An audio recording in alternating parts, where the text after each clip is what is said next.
Just a little longer and Faye would have won, someone murmured. If Li Qi had been immersed a bit more, Faye would have taken it. That a little more shows the kid's willpower, another said. During the trial tower preliminaries, the Zerg Queen Mother on the 7th floor didn't faze him at all. Haha, that's exactly why I thought he'd win. As the fight ended, the gathered undying spiritual gods exchanged opinions. Most had expected Li Qi to triumph. His willpower was exceptional, and an illusionist's main weakness was obvious. Once a soul attack failed to fully immerse the opponent, victory became unlikely. So Faye's loss surprised few. Faye lost, someone announced, and the crowd murmured agreement. I thought she'd only be able to lose to KD, but she lost to Li Qi first. Not surprising, Li Qi used a soul attack on Nuno earlier. That shows his willpower and soul techniques are strong. Li Qi's 3 straight wins have already secured him a spot in the primitive mystical region. Faye can only get the other spot if she beats KD. Beat KD? Forget it. No one in this peak genius battle can take him down. That's true. It's already impressive if someone can make KD draw another sword. Beating him? Impossible. The 9 and 95 eliminated geniuses were saying much the same. They were convinced the 2 primitive mystical region slots would go to KD and Li Qi. KD's duel with Nuno had ended as expected. KD, as usual, had finished it in a flash, needing only 1 sword to kill Nuno. After a brief rest, the matches continued. Li Qi had a bye this round and watched from the sidelines, fixated on KD's bout with Faye. As the fight opened, he widened his eyes. This is wrong, he thought. This is too abnormal. At the start of the skirmish, KD unleashed his movement secret technique. Dozens, then hundreds of real or illusory figures sprang up across the arena. The number kept multiplying, thousands, then over 10,000, spreading to every corner of the field. Faye, the beautiful illusionist, was suddenly surrounded by tens of thousands of KD figures, so small and isolated she looked helpless. In the end, more than 10 KD figures struck at once, and Faye fell. I was even planning to spar KD later, Li Qi thought, smiling bitterly. Now I know I was dreaming. Seeing KD's army of real and illusion doubles convinced Li Qi he had no chance. He couldn't even find the true body to counterattack. Attention shifted to the Manlay versus Nuno match. Manlay's duel drew the same focused observation. Manlay's offense and defense are solid. Nuno's at a disadvantage, someone noted. Nuno's about to suffer his 4th straight defeat. Next up, he faces KD. Nuno has law talent, but his comprehension is scattered. Nothing deep, another added. His soul defense and willpower are weak too. Although the crowd acknowledged Nuno's talent for law, they didn't rate his overall strength highly. If not for the Virtual Universe Corporation's rules, he wouldn't have made the top 5. After a long bout, Manlay dragged the fight until the arena was at its limit, then used his superior defensive-offensive techniques to kill Nuno, whose movement was better, but whose defenses failed. Manlay breathed a sigh of relief. Thankful I won at least 1 match. My father wouldn't have forgiven me otherwise, he said inwardly. Nuno's face went ashen. Before the top 5 reincarnation battles, he'd believed he could defeat Li Qi. Instead, he ended with 4 straight losses. With the 4th round over, they rested briefly and prepared for the final round. The eliminated geniuses and the undying spiritual gods all talked over the upcoming matches. In the last fight, Li Qi can't possibly block 10 of KD's swords, someone predicted. That's certain. KD's understanding of space and time law is already beyond most world lords. Defeating him will be easy for him. KD won't even need 10 swords. I'd guess 3 to 5. With Li Qi's strength, if he focuses on defense, he might block 3 to 5 swords, maybe.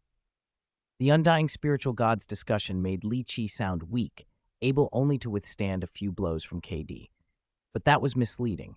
In this contest, very few could force KD to use a second sword. Being able to block 3 to 5 of KD's strikes was already remarkable. When the final round began, events largely matched those forecasts.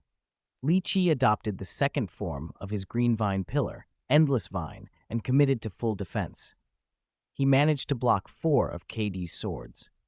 KD's first 3 swords had pierced through parts of his Endless Vine defense. The 4th shattered Li Qi's rank 4 mind energy weapon, which he had formed into a shield. The 5th strike then defeated him. With the top 5 reincarnation battles concluded, The two who would enter the primitive mystical region were confirmed, KD and Li Qi. Their positions were never seriously questioned. The gap between them and the others was simply too large. Fei, despite being exceptional, had lost to Li Qi, and so would enter the highest beginning mythical region instead. Compared to the original work's Genius Battle, this peak Genius Battle's top 3 were among the few top 3s that could convince even the top 10. When the gap in strength is that great, there's little room for dispute. All 1,000 geniuses and 1,004 undying spiritual gods gathered in the central square to hear Venerable Gu Lun, clad in fiery red battle attire, speak. First and second, he began. Third through 10th, 11th through 100, 101st through 1,000th. Today, all 4 tiers have been selected. The Universe Human Peak Genius Selection Battle has concluded. Venerable Gu Lun smiled. This batch of talents is special. In a few tens or hundreds of epochs, some of you will be famous across the universe. Soon, specialists will come to recruit you and take you to the Pan-Universe headquarters of my Virtual Universe Corporation, where you will gather before heading to the Primal Universe. From now on, your paths will not be ordinary. My Virtual Universe Corporation will fully assist you. Whether you become super existences famed throughout the universe, middling powerhouses, or fall by the wayside depends on you. Work hard. The Peak Genius Battle is only the starting point. Your journey as future powerhouses begins now. Venerable Gu Lun's voice echoed across the square. With his words, the Peak Genius Battle officially ended. Volume 4 ends. There will be one update today. Volume 5 begins tomorrow. It will be a very important volume, and I will organize the outline before then. Chapter 142, Distance. The Peak Genius Battle had ended. After Gu Lun Venerable, who had hosted the competition, departed, the immortal team leaders from the 1004 Universe country left one after another. A number of geniuses, Li Qi among them, remained in the core layer of the Virtual Universe Corporation. Staff had called them in, saying there were matters to discuss. A short while later, in Conference Room 2 at the Central Square, Li Qi sat among 1,000 other geniuses. An elder over 3 meters tall, his hair and beard white, stood at the front and smiled. It's a pleasure to meet you all. My name is Che K.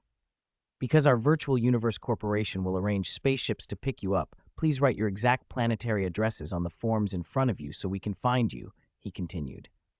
Li Qi picked up the pen and wrote, Qianwu Universe Country, Lava Starfield, Redstone Galaxy, Lava Emperor Star. 1,000 pens scratched in unison. A voice from the crowd raised a challenge. Is all that necessary? Why not give us an assembly point and let us take our own ships there? Exactly. Why go through so much trouble? Someone else agreed. Che K answered from the front. The journey spans many universe countries and immense distances. Many civilian ships in the dark universe are slow. It would take an extremely long time to reach our headquarters. To save you time, the Virtual Universe Corporation will arrange the best ships to pick you up. He looked out at them. Among the 1,000 of you, the furthest is about 1.6 billion light-years away. The distance ratio between the dark universe and the original universe is 1/10,081,000. Even traveling at one time the speed of light within the dark universe, that trip would take roughly 160 years. The lively room went silent. 1.6 billion light-years, 160 years of travel? Someone muttered. Li Qi thought about it. Everything was vast. When he'd been at the Stellar Cultivation Camp, some missions required 10 days to half a month of travel within the lava starfield alone. The lava starfield contained over 400 galaxies, just one star domain. Above star domains were even larger star regions. Distances like 1.6 billion light-years were not impossible. After filling out his form, Li Qi leaned back and shook his head slightly. He knew another factor. The ships the Virtual Universe Corporation was offering were not ordinary. The corporation's pickup ships are all F-class, specially customized, he murmured to himself. Even a Marquise-level Undying would spend most of his fortune to get one. Che K smiled and continued. You can, of course, travel to our universe headquarters on your own ships, but there are 3 major drawbacks. First, civilian ship speeds are slow, and the journey would take too long. Second, the energy consumption for such a long voyage is enormous. Third, and most importantly, flying in the dark universe isn't always safe. There are star pirates and raids by other races. For everyone here, safety matters. He explained further. Currently, the best civilian ships in the dark universe reach only a few times the speed of light. Long-distance travel still takes a very long time. Those in the audience who understood the laws behind interuniversal travel nodded. In the original universe, reaching the speed of light would transition you into the dark universe. In the dark universe, there's a lower speed limit, but no upper limit. Ships can pursue ever higher speeds if they can withstand them. A typical C-class ship might top out at 1.5 times light speed in the dark universe. Even then, covering 1.5 billion light-years would take about 100 years of continual flight. A soft chime sounded. Colored lights passed over the papers on the tables, and a screen illuminated at the front of the hall, showing a vast star map and complicated numerical data. Check turned to the 1,000 geniuses. All the addresses have been recorded. Based on your different locations and our ship resources, we've calculated the optimal pickup plan. How long will it take to reach the headquarters? Several people asked at once. Because distances vary, the speeds of the ships we assign will differ, JK replied, smiling. But we can guarantee you will all arrive on the same day. The estimated travel time is about 3 years. 3 years. The reaction was immediate. Incredulity. Astonishment. 3 years? That short? How fast would the ship have to be to cover 1.5 billion light-years in 3 years? JK's expression didn't change. The Virtual Universe Corporation will provide F-class ships for everyone. These aren't ordinary F-class vessels you can buy elsewhere. They are proprietary F-class models from our corporation with technological content far exceeding the F-class ships of most universe countries. Silence fell over the room. Many present were stunned by the corporation's resources. They all knew the classification. E-class corresponds roughly to world lords, and F-class to the lofty, undying spiritual gods. For the Virtual Universe Corporation to dispatch 1,000 F-class ships, each outclassing those of other universe countries, was staggering. As expected of the Virtual Universe Corporation, one of the top 2 of the 5 great giants, Manl of the Wild God clan, said aloud, "My imperial father always said their technology leads the 5 great giants." Among humans, and even across the wider universe, the Virtual Universe Corporation's technological dominance was well known. Only a handful of strange races like the automaton race could match them. Someone in the back raised another practical question. "Mr. JK, can we buy these F-class ships?" "These are internal corporation assets," JK replied. "As core members, you can purchase them, yes, but only for personal use. They cannot be resold. If you want to relinquish one, you must sell it back to the Virtual Universe Corporation." He added with a small smile, "That said, F-class ships are expensive. Many undying beings can't afford them. Don't rush. Cultivate diligently. Perhaps when you become super powerhouses of the corporation, the company might provide an F-class ship free of charge." A few of the geniuses curled their lips at the grand promise. JK continued with administrative notes. "A brief announcement. Prize money for the top 1,000 in the Genius Battle is being distributed now. You can check your accounts later. For now, you may disband. We will send out notices with exact pickup times. Please be at the addresses you wrote down so we can find you." He paused. "I advise everyone to spend time with family and friends. You'll soon be leaving home for a long time." The room quieted. The truth of it settled over everyone. Even with the corporation's fastest ships, the journey would still consume years. People filed out slowly and then in groups, trailing off through the corridors. When Li Qi left the conference hall, he returned to the lava secret realm in the virtual universe. Chapter 143, Melancholy and Gifts. Mad Demon Li Qi took second place. "Haha, my lava empire won second place in the peak genius battle." Li Qi was their idol. To place second among all of humanity was a magnificent honor. After the Cosmic Peak Genius battle ended and the Virtual Universe Corporation released the rankings and edited footage, the lava starfield erupted with celebration. Li Qi had been born in their star domain and had risen to second place in the whole universe. That kind of glory gave the citizens of the lava starfield long-lasting pride and something to hold their heads high about. Among the tens of thousands of star domains in the Qianwu universe country, hardly any had ever produced a top 10 contestant in the peak genius battle, much less a runner-up. In a splendid palace on Molten Rock Island on the virtual universe Qianwu continent, the Lava World Master laughed aloud. Ha! My decision back then was right, he said, heart light. The Lord of the Azure Wood world smiled with a touch of envy.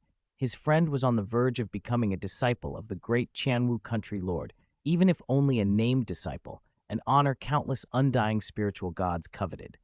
Gulete, congratulations, he said. The Lava World Master, Gulete, waved a hand and opened a light screen. Li Qi is back. I should go see him. While the Lava Starfield celebrated, Li Qi sat quietly in a corner of the virtual universe Lava Secret Realm.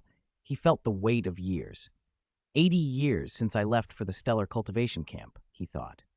For undying spiritual gods, 80 years might be nothing more than a cultivation cycle, but for him it was more than half his life. He hadn't been home in 8 decades, and the next absence would be even longer. He'd received notice from the Virtual Universe Corporation that a ship would arrive in 15 days to pick him up. He would take that ship and travel 3 years to the corporation's universal headquarters, then enter the primal universe to cultivate for 30 years. The time flow there equating to 100 years in the original universe. After those 100 years, he would go into the primitive mystical region for further training with an uncertain length of stay. The next time he returned home, he might already be a world lord, sent out to inspect the Qianwu universe. Melancholy settled over him, but hope glimmered too. Becoming a member of the Virtual Universe Corporation's primitive mystical region put him a step closer to resurrecting his elder brother. He knew, realistically, that even with that advancement, the chance of restoring his brother within 10,000 years remained slim, but it was some progress. A white light flashed and a figure appeared beside him, square-faced, pronounced features, 4 tusks, fiery red skin, and broad shoulders. The Lava World Master stood there. Li Qi, Gulete said. Li Qi snapped to attention and rose. Your Majesty, he felt gratitude. Without the Lava World Master's concealment of his physical talent and tireless patronage, he would not have entered the Virtual Universe Corporation's core layer or become a core member of the primitive mystical region. No need to bow, the Lava World Master said with a smile. Your status is different now. You're a core member of the Virtual Universe Corporation. You flatter me, Li Qi replied humbly. I don't, Gulete said, shaking his head. I came for 2 reasons, to thank you and to give you a gift. Before Li Qi could respond, the World Master continued. Because you entered the corporation's core layer, I was able to complete my trial and become a named disciple of the great Qianwu country lord. Li Qi was astonished. What Bolin in the old stories had not achieved, the Lava World Master had. The Qianwu country lord was a universe exalt whose standards for disciples were beyond strict. Even being accepted as a named disciple was a rare honor. Li Qi could only think that Gulete's raw potential. He had once defeated an undying spiritual god without formal system cultivation, had finally borne fruit with cultivation. Congratulations, Your Majesty, Li Qi said. The Lava World Master laughed, then produced a light screen showing the Lava Empire's star chart. This is my gift to you, he said, pointing to a marked region. 10 star systems, centered on your hometown, Kuka Star. Li Qi's heart leapt. That's incredibly valuable. Gulete waved it away. 10 star systems are nothing compared to becoming the Qianwu country lord's named disciple. If not for your family's current weakness, I would have given you the entire Lava Empire. He smiled at Li Qi's expression. But even this is yours. Li Qi understood why the World Master had guarded the Empire's strength. He couldn't accept an entire star domain he might not be able to protect. He signed the contract and officially became the lord of those 10 star systems. The Lava World Master explained the terms. The Empire would administer the systems for 500 years, though Li Qi could terminate that arrangement at any time within those 5 centuries. Thank you, Your Majesty, Li Qi said, relief and gratitude in his voice. With the Empire managing the systems, it spared the Royce family, currently too weak and talent-starved, the burden of immediate administration. My business here is done, the Lava World Master said. Before you head to the Virtual Universe Corporation headquarters, Spend some time with your family." Without waiting for a reply, he turned into white light and departed. Li Qi watched him go and breathed out. Although their reunion would be in the virtual universe rather than in person, it promised more than the old video light screen conversations. With that, he left the lava secret realm and went to the manor he had bought for his family on Molten Rock Island in the virtual universe, ready at last to see them. Chapter 144, Remarks on the Launch. First, I'd like to thank editor Luo Feng for pulling this book out of the library, which has allowed more readers to discover it. Next, thank you to everyone who gave rewards and voted during the public release period. Your support gives me the motivation to keep writing.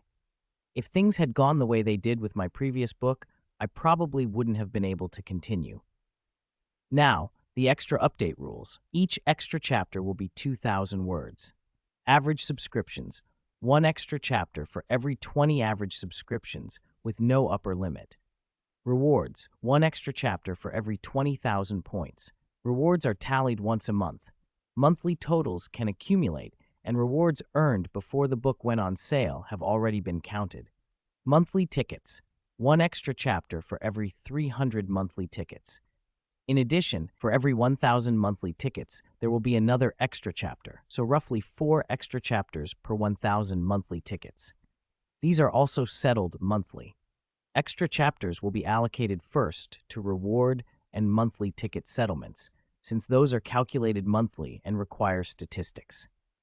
Average subscription-based extras can be accounted for at any time. Outstanding updates. During the public release period, the update schedule was slow, and there were 3 days with no updates, which leaves 15 chapters owed. Those will be prioritized for completion next month. Please give your initial subscription support. Sunset Karma Fire. June 30th, 2023. I have no saved drafts. The first chapter, after the book goes on sale, will probably be posted around 1 a.m., so you don't all need to stay up waiting. Chapter 145, The Family on Molten Rock Island. In the Qianwu continent of the virtual universe, the Royce family manor's garden was alive with quiet conversation. Many of the younger second-generation Royces, who preferred a slow, family-centered life to virtual games, had gathered under the trees. Li Qi walked into the garden and instantly caught his mother's eye. 11. Wenni rose and hurried over. Mother. Li Qi's voice softened. He had been away for over a year because of the peak genius battle and missed her terribly. Wenni embraced him tightly. I was out shopping and everyone's been talking about you. 11, coming in second at the genius battle. You did great, she said, cupping his face and kissing his forehead. You're my pride and joy. Mother? Li Qi tried to free himself from her arms with a helpless smile. I'm almost 100 years old. I know, Wenni insisted. But you're still unmarried. As long as you aren't married, you'll always be my child. Li Qi knew her true worry. She wanted grandchildren, and she couldn't help envying other branches of the family that already had many children and grandchildren. You know my situation, he sighed. All my time goes to cultivation. I really don't have the time to look for a partner. Wenni's voice dropped. She understood the pressure on her son. To prevent the family from losing the ranch, the home-loving Li Qi had left the household and enrolled at Chaoguang Academy to compete for entry into the stellar cultivation camp. After he was accepted, he hadn't returned home for 80 years, a cruel stretch for someone who loved family life. Why don't you and father rethink what I suggested before? Li Qi offered cautiously. You two could try harder. You grow up and get cheekier every day. Wenni rapped him on the back, rolled her eyes, and headed back toward the others. Li Qi followed and exchanged greetings with the assembled elders. 11. 11, they said in unison. He took a seat beside the family steward, Great Father Halu. This time I placed second in the peak genius battle, Li Qi announced, and the Lava Emperor of the Lava Empire granted me 10 star systems as territory. Silence fell. What? 10 star systems? Several elders exclaimed. They lived in the virtual universe and understood what 10 star systems implied. They also trusted Li Qi, not one to boast when it wasn't true. The Lava Empire will manage those 10 star systems for 500 years, Li Qi went on. I can cancel their management at any time within those 500 years. That's for the best, Halu said slowly.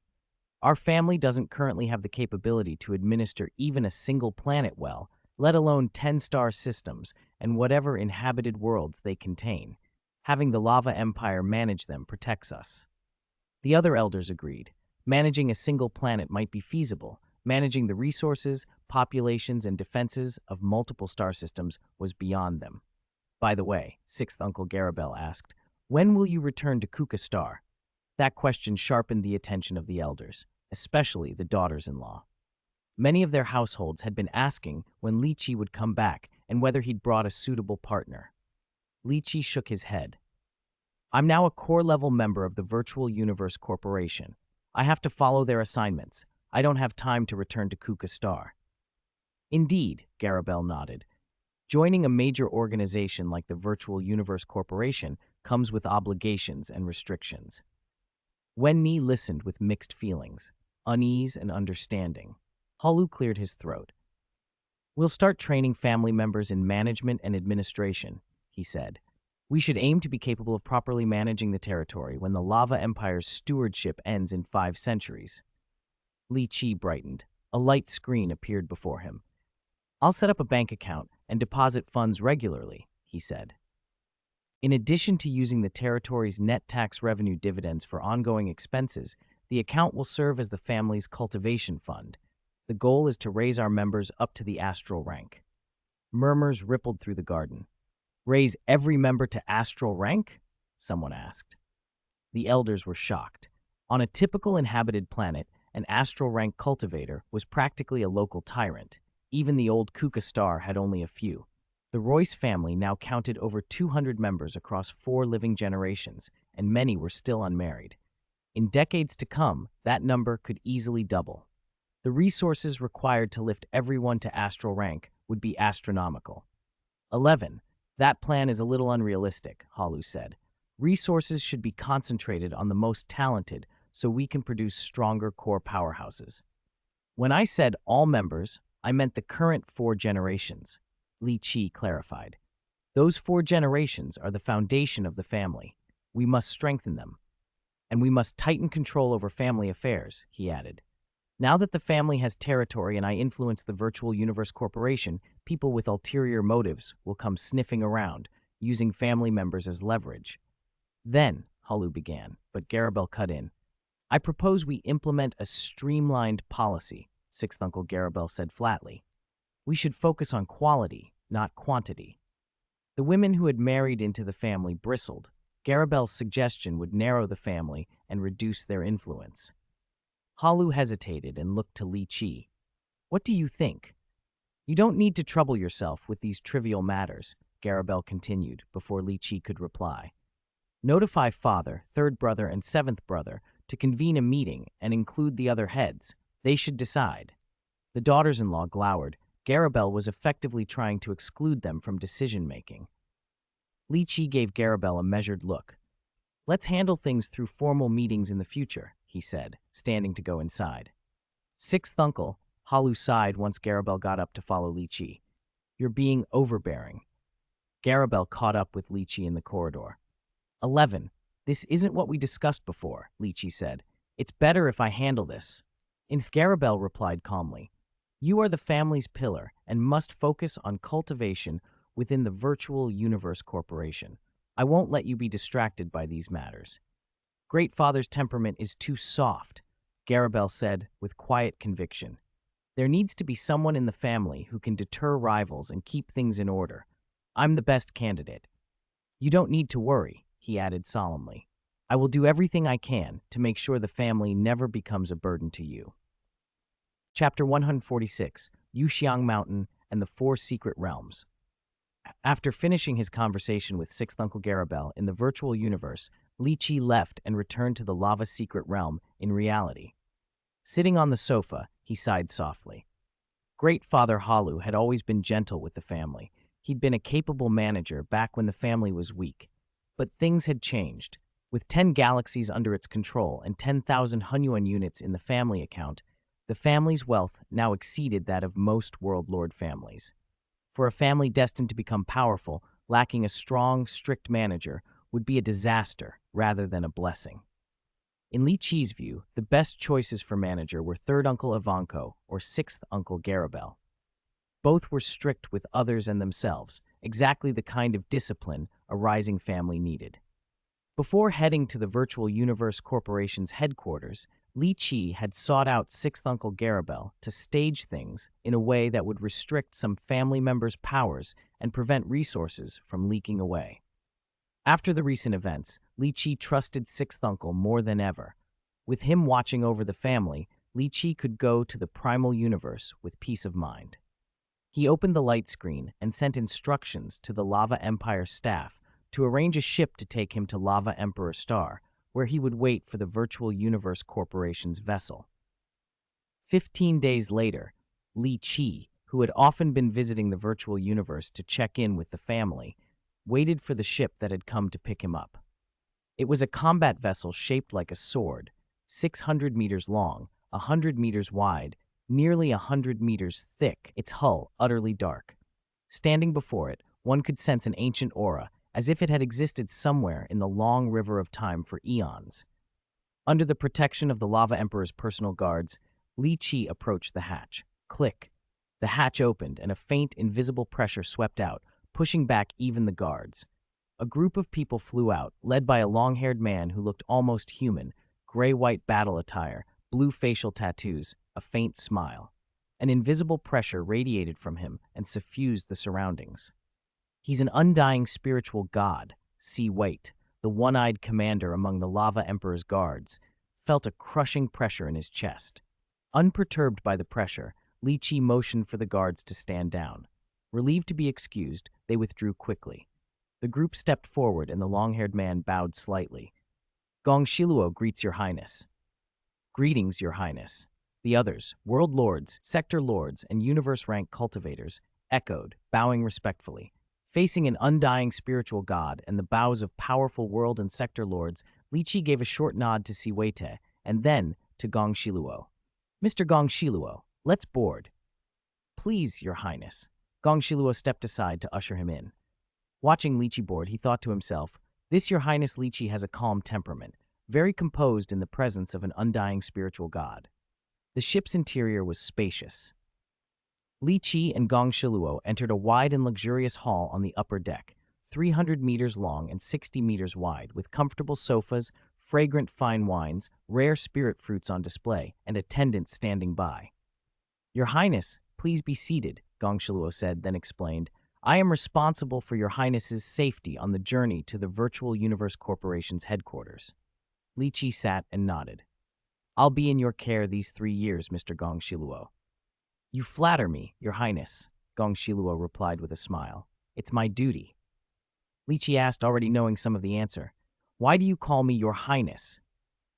Ordinary members not in the Virtual Universe Corporation's core layer use Your Highness when addressing a core member below Undying, Gong Shiluo explained.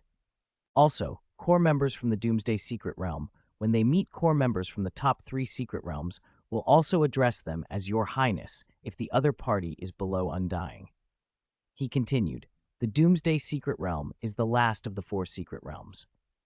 Gong Shiluo went on to outline the 4 secret realms, their names tracing the life cycle of a world: Primal, Highest Beginning, Heaven and Earth, and Doomsday. Worlds begin in a primal, undifferentiated state, then form into the Highest Beginning, expand into Heaven and Earth, and finally decline toward Doomsday. You've probably never been to the Virtual Universe Corporation's headquarters, Gong Shiluo said. Let me give you a tour. Li Qi agreed. The virtual headquarters would be a place he frequented in the future. It was good to get acquainted with it now. They arrived in the virtual headquarters plain, an immense mountain peak suspended in mist, far larger than a normal planet. Li Qi materialized on a bluestone path across the peak. Your Highness, Gong Shiluo said, this suspended peak is called Yuxiang Mountain. Its diameter is roughly 89,000 kilometers. Li Qi nodded, thinking, that is enormous, 4 times the diameter of Kuka Star, which is over 20,000 kilometers. Gong Shiluo led him on. Yuxiang Mountain is divided into 5 zones: the Primal Zone, the Highest Beginning Zone, the Heaven and Earth Zone, the Doomsday Zone, and the Public Zone. Each zone covers roughly the same area. He went on to give the population breakdown. The primal zone has no more than 120 people. The highest beginning zone has a little over 1,000. The heaven and earth zone has more than 10,000. And the doomsday zone has tens of millions. As for the public zone, Gong Shiluo explained, it's where commerce and entertainment happen. People from all four zones can visit the public zone, but members of the primal, highest beginning, heaven and earth, and doomsday zones cannot enter zones other than their own. The disparity in population made the hierarchy clear. The primal zone, with fewer than 120 residents, commanded far more status than the doomsday zone with its tens of millions. The living arrangements reflected rank. Doomsday Secret Realm members lived in dormitory blocks. Heaven and Earth members inhabited villas. Highest beginning members had manors, and those in the primal zone enjoyed luxurious estates with extensive cultivation facilities. Some even had their own undying spiritual god stationed as a long-term teacher, accompanied by numerous servants and summoned sparring partners at hand. A manor with a 1,000-kilometer diameter for one person could hardly be called a manor. It was more like a kingdom. Gong Shiluo pointed toward a massive island in the mist, its surface crisscrossed by electric serpents. That is Thunder Island, or Undying Island, he said. It's the residence of all Undying and above in the Virtual Universe Corporation. That's where our human race's true superpowerhouses live. Universe exalts are there too. Gong Shiluo stopped when they reached the boundary of the primal zone. Your Highness, the primal zone is ahead. There are special personnel inside to receive you. I can only accompany you this far. Thank you, Mr. Gong Shiluo, Li Qi said, and then entered the primal zone. Author's note, this chapter's mostly filler. Can't be helped. These few chapters are where the original work piles on setting and background. Also, about today's extra update, I originally planned to write 10,000 words, but got sidetracked by some gossip. There should be 2 more chapters today. Chapter 147, Original Area and Company Emails. When Li Qi stepped through the grand gate into the primal zone, an elder greeted him. Your Highness Li Qi, welcome to the primal zone and to the primitive mystical region. The elder, white-haired and bearded, wore a simple white robe that seemed to brighten and warm the very air around him. He radiated a gentle, sun-like presence that put anyone nearby at ease. Thank you, Li Qi replied with a smile and a nod, wondering inwardly whether this elder was an undying spiritual god. I am Aituor, administrator of general affairs in the primal zone. The white-robed elder's hair and beard fluttered like snow in a breeze. Please follow me, Your Highness Li Qi. They flew together. As they went, powerful law fluctuations occasionally brushed past from below.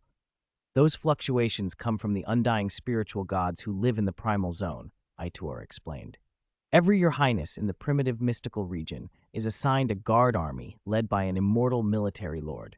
In addition, each Your Highness may choose an undying spiritual god to reside long-term in their manor. That is why there are more undying spiritual gods here than there are Your Highnesses. Aituor's explanation made Li Qi understand the perks and treatment members received in the primitive mystical region. There are a total of 115 manors in the primal zone, Aituor said, indicating the endless estates below. 100 World Lord rank Your Highnesses, 10 Territory Lord rank Your Highnesses, 3 Universe rank Your Highnesses, plus you and Your Highness KD, which makes 115. Li Qi nodded. Normally, the primitive mystical region only had 3 Universe rank members, but because the recent Genius battle inducted 2 newcomers, there were temporarily 5 Universe rank Your Highnesses. That imbalance would be corrected later by a secret realm competition that would reduce Universe rank membership back to 3, promoting the surplus to the highest beginning mythical region. They flew past manor after manor, each estate spanning thousands of kilometers. After a while, Aituor slowed their pace. That manor, Manor 115, is yours, Your Highness Li Qi, he said, pointing. Li Qi looked down. The manor's walls stretched like endless mountain ranges to the horizon. By area alone, it was larger than many countries on Earth. In the vast universe, undying spiritual gods often turned planets into their own territories, divine kingdoms whose scope was immeasurable, so a single planet-sized manor was modest by comparison. They descended and landed at the manor's main gate. Tens of thousands of people stood in precise formations. At the very front stood a white-maned wolfman in deep blue battle armor. "Your Highness," the wolfman Miao Li bowed. Behind him, thousands of powerful warriors, whose auras almost fused into one, dropped to one knee. Tens of thousands of servants prostrated themselves, displaying profound humility and respect. These servants had been specially selected and trained by the Virtual Universe Corporation to serve some of its core figures. To serve Your Highness of the primitive mystical region was a great honor to them.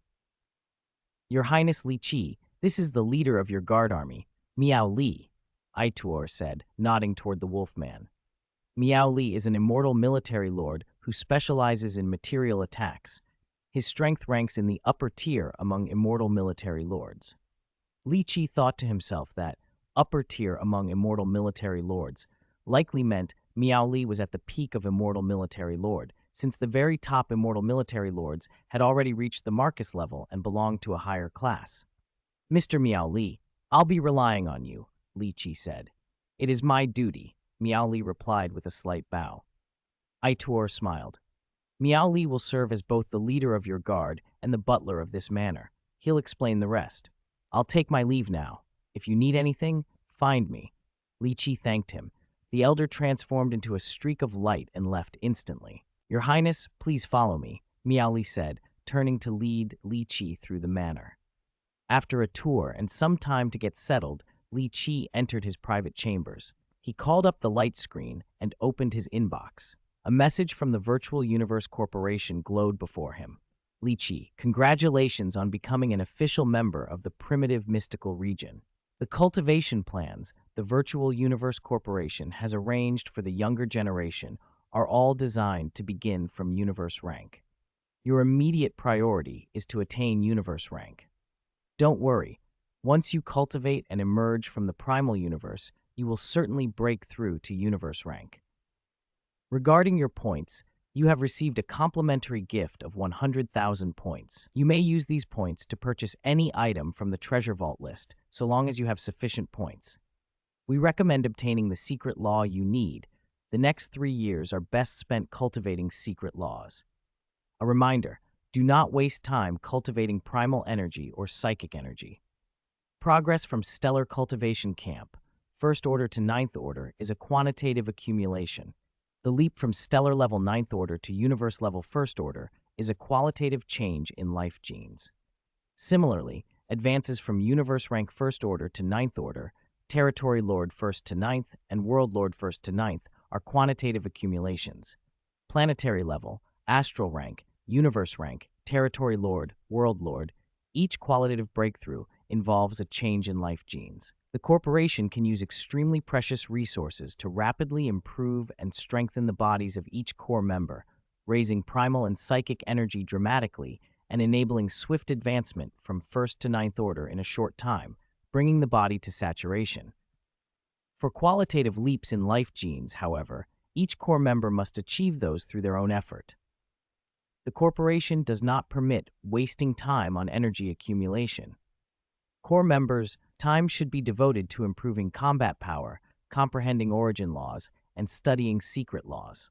Virtual Universe Corporation. Li Qi smiled. As expected from the Virtual Universe Corporation, they provided the resources to strengthen bodies from 1st to 9th order for free. He recalled how, in the Stellar Cultivation Camp, strengthening his body with points was fine at first, but the points required later skyrocketed. Even with his long stay there, he hadn't managed to reach stellar level 9th order.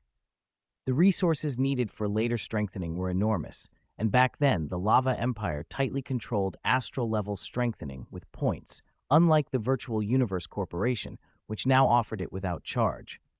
He opened the treasure vault on the light screen.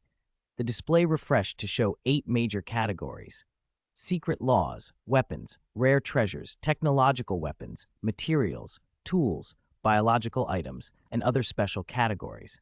Each category contained many subcategories. Biological, for example, included plant life, metal life, beast taming, and so on. Secret laws were divided by different schools and affinities. If he was going to spend the next 3 years cultivating secret laws, he needed to choose carefully. Li Qi thought for a moment, then said aloud, Xiaoxi, help me search for secret laws related to the law of wood. Chapter 148, Exchange of Secrets and Mysterious Whispers, Searching.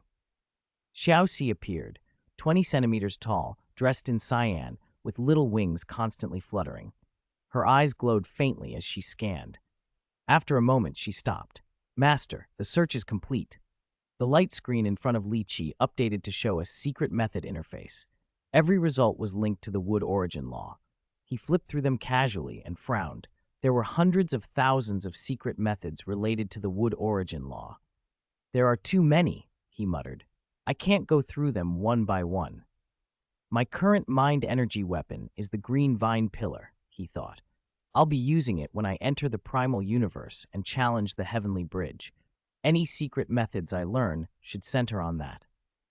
Without a famous teacher to guide him, Li Qi had to build on his own strengths. His best advantage was clearly the wood origin law and the green vine pillar. Xiaoxi, he said aloud, from the previous results, search again, but only for secret methods related to the green vine pillar. Understood, Master. Xiaoxi's sweet voice returned quickly. Search complete. The light screen refreshed, and the number of results dropped by over 90%.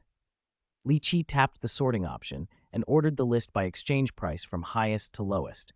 He scanned the top entries and then stopped, eyes widening. The Green Vine Cannon, he read softly. A secret method describing a 5th-tier mind energy weapon, priced at 340,000 credits? That's outrageous. He remembered that the secret method created by Zhen Yan King in the original work had been valued at 800,000 credits. This Green Vine Cannon was almost half that price. Could the champion title limit have influenced the value of this secret method? He wondered. He opened the Green Vine Cannon to read its description. Everything clicked into place. So the Green Vine Pillar was created by him and later relates to the space law.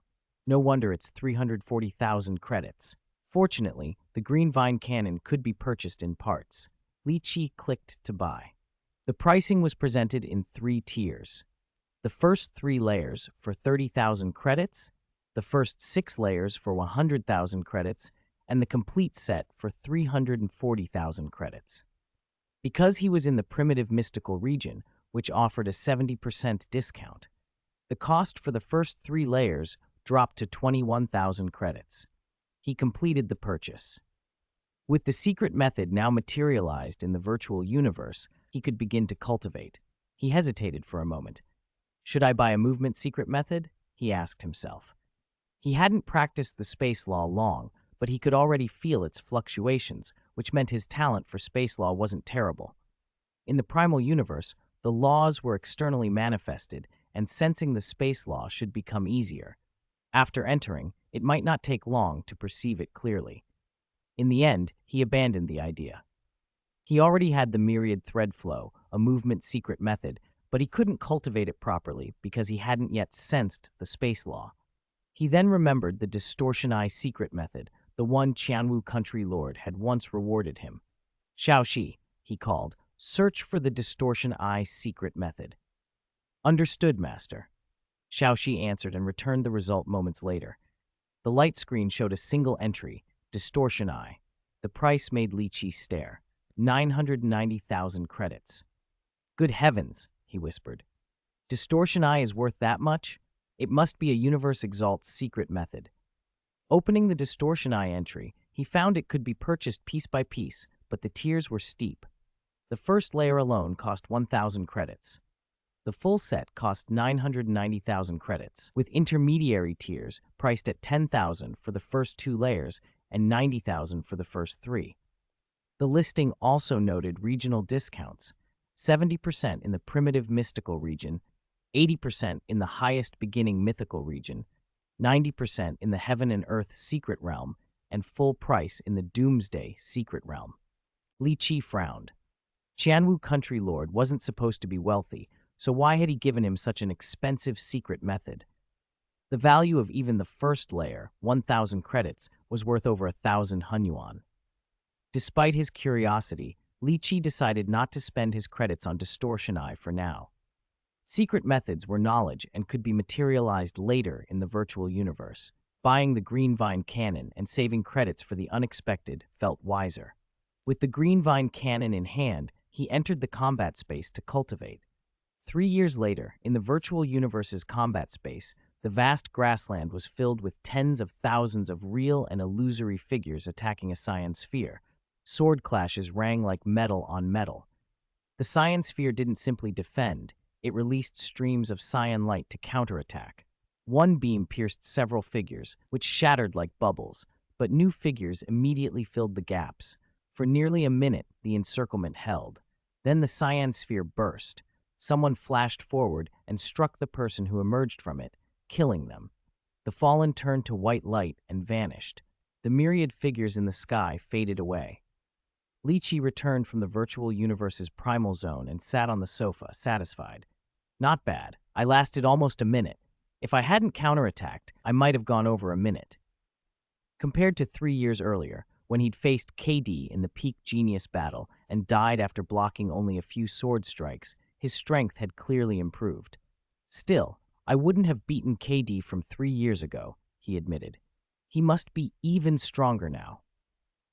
He had practiced against a simulated KD many times in the virtual universe and finally understood how extraordinary KD had been. No surprise the insect race spent so much to assassinate him and prevent his resurrection. But with me here, KD might not fall as he did before. Li Qi reflected on how events depend on many factors. Changing one could change everything.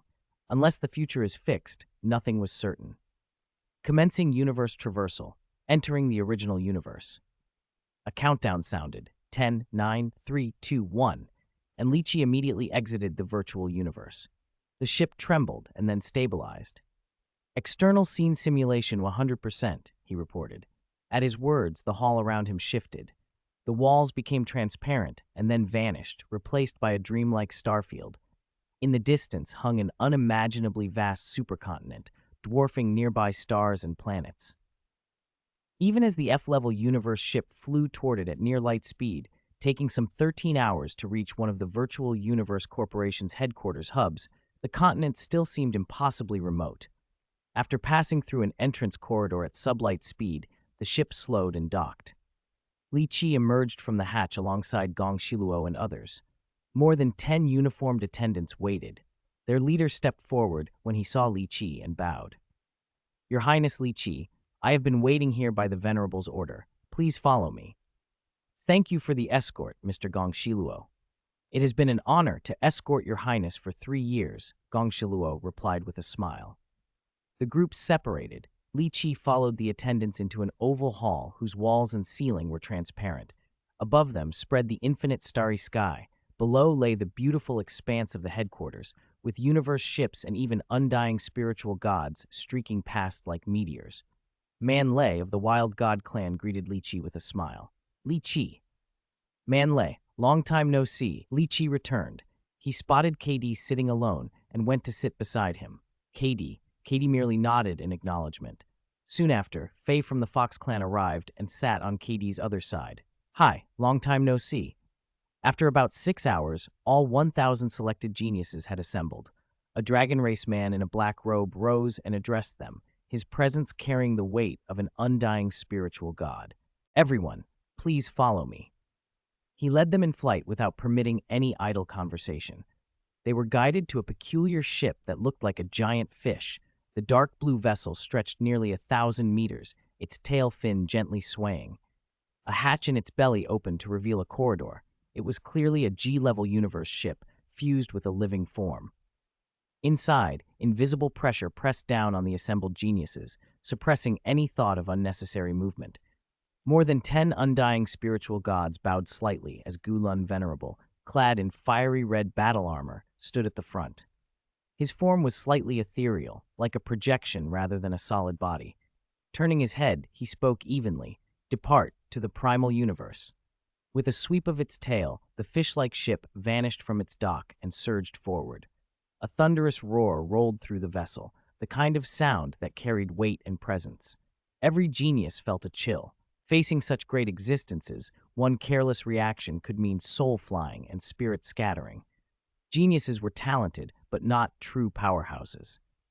Gulun Venerable's voice then penetrated the veil. Open the universe passage. A deep, resonant boom answered from outside as the ship pushed into the passage. For some of the assembled geniuses, the motion felt uncomfortable, even sickening. Li Qi felt a throbbing pain behind his eyes. If his will had been weaker, he might have collapsed. Gulun Venerable explained calmly, "You are now in the passage between the primal universe and the original universe. Their time flows differ. The chaotic time flow here will make you uncomfortable for a bit. It will pass." After 5 or 6 minutes, the discomfort eased. Then, suddenly, a sound burst into Li Qi's mind, like an explosion. His mind reeled as if a bomb had detonated. At the same time, an ancient, indescribable voice, weary with endless years and impossible to fully comprehend, echoed in his head. The hall fell silent. Chapter 149, Secrets, Abnormal Movements, and Chaos City. An ancient, unfathomable voice whispered in Li Qi's mind. Instantly, he felt an invisible summons tugging at him, his cells and genes tingling as if they longed to approach or accept it. The call was faint, as if its source had been sealed, but still he found himself turning toward it. Suppressing the urge, Li Qi scanned his surroundings and saw several fallen genius cultivators nearby. Puzzled, he wondered inwardly, what exactly is this summons? He remembered the mysterious whisper and submerged his consciousness into his sea of consciousness.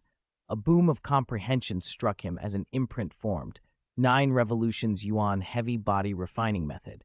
The characters themselves were obscure, but their meaning registered clearly. The previously blank secret technique now contained content he could understand. Basic chapter. First revolution. Can be cultivated below 4x life gene level. Upon perfecting the revolution, life gene level reaches 4x. Second revolution. Can be cultivated at 4x life gene level. Upon perfecting, life gene level reaches 8x.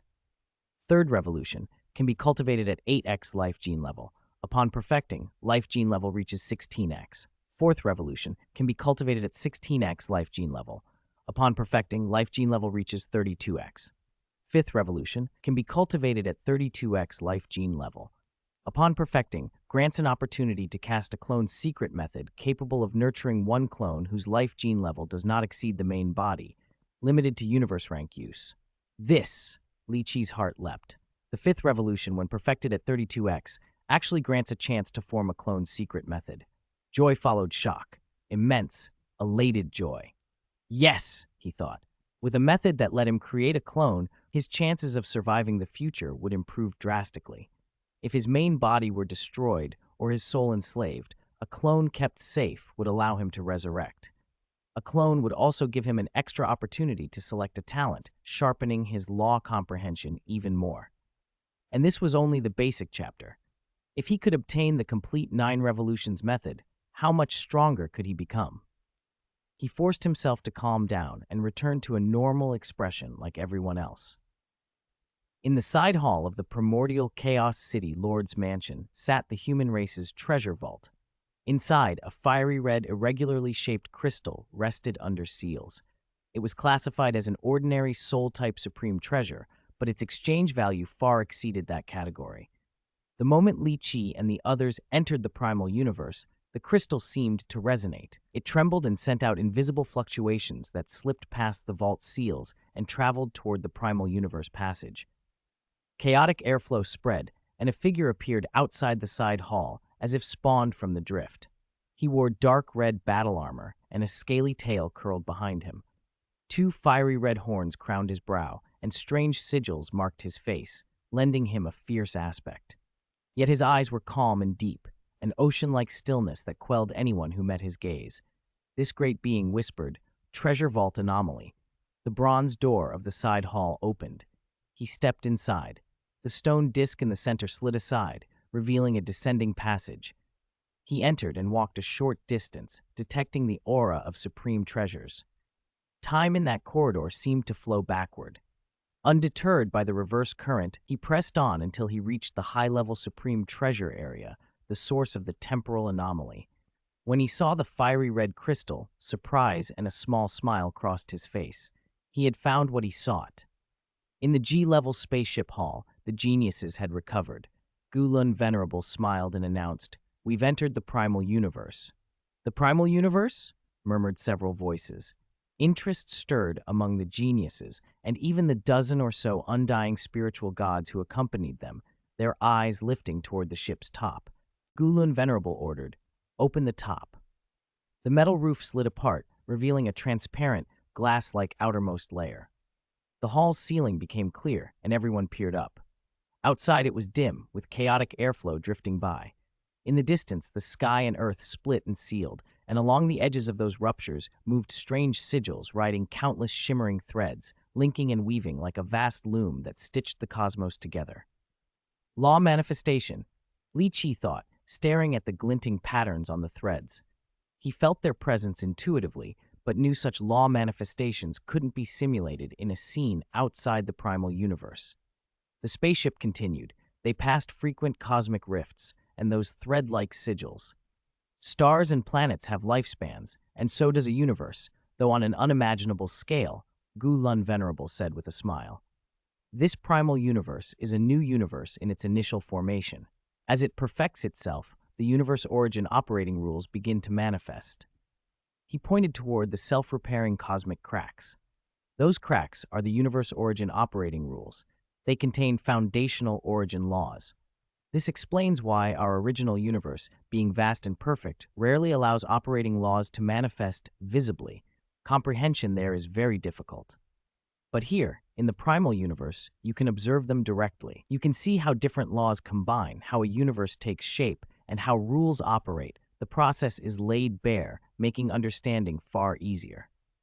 Because of that, the primal universe's comprehension slots are incredibly precious. Gulun glanced at the undying spiritual gods among them who had entered to cultivate. Close the top. The roof sealed. We'll reach Primordial Chaos City soon, he said. It's where those who enter the primal universe gather to cultivate. I brought you here because the opportunities are rare. I want to see all of you alive 30 years from now. Will we die? Some of the geniuses fretted. Is there danger? Others asked. Remember, Gulun added, when you enter Primordial Chaos City, first listen to the reception envoy and understand the rules thoroughly. The ship began its descent. Li Qi felt his excitement swell. Finally, they were arriving at the human race's Cultivation Holy Land. The giant, fish-shaped spaceship glided through the boundless void of the primal universe. After closing its top for only a moment, it flew above an ancient city.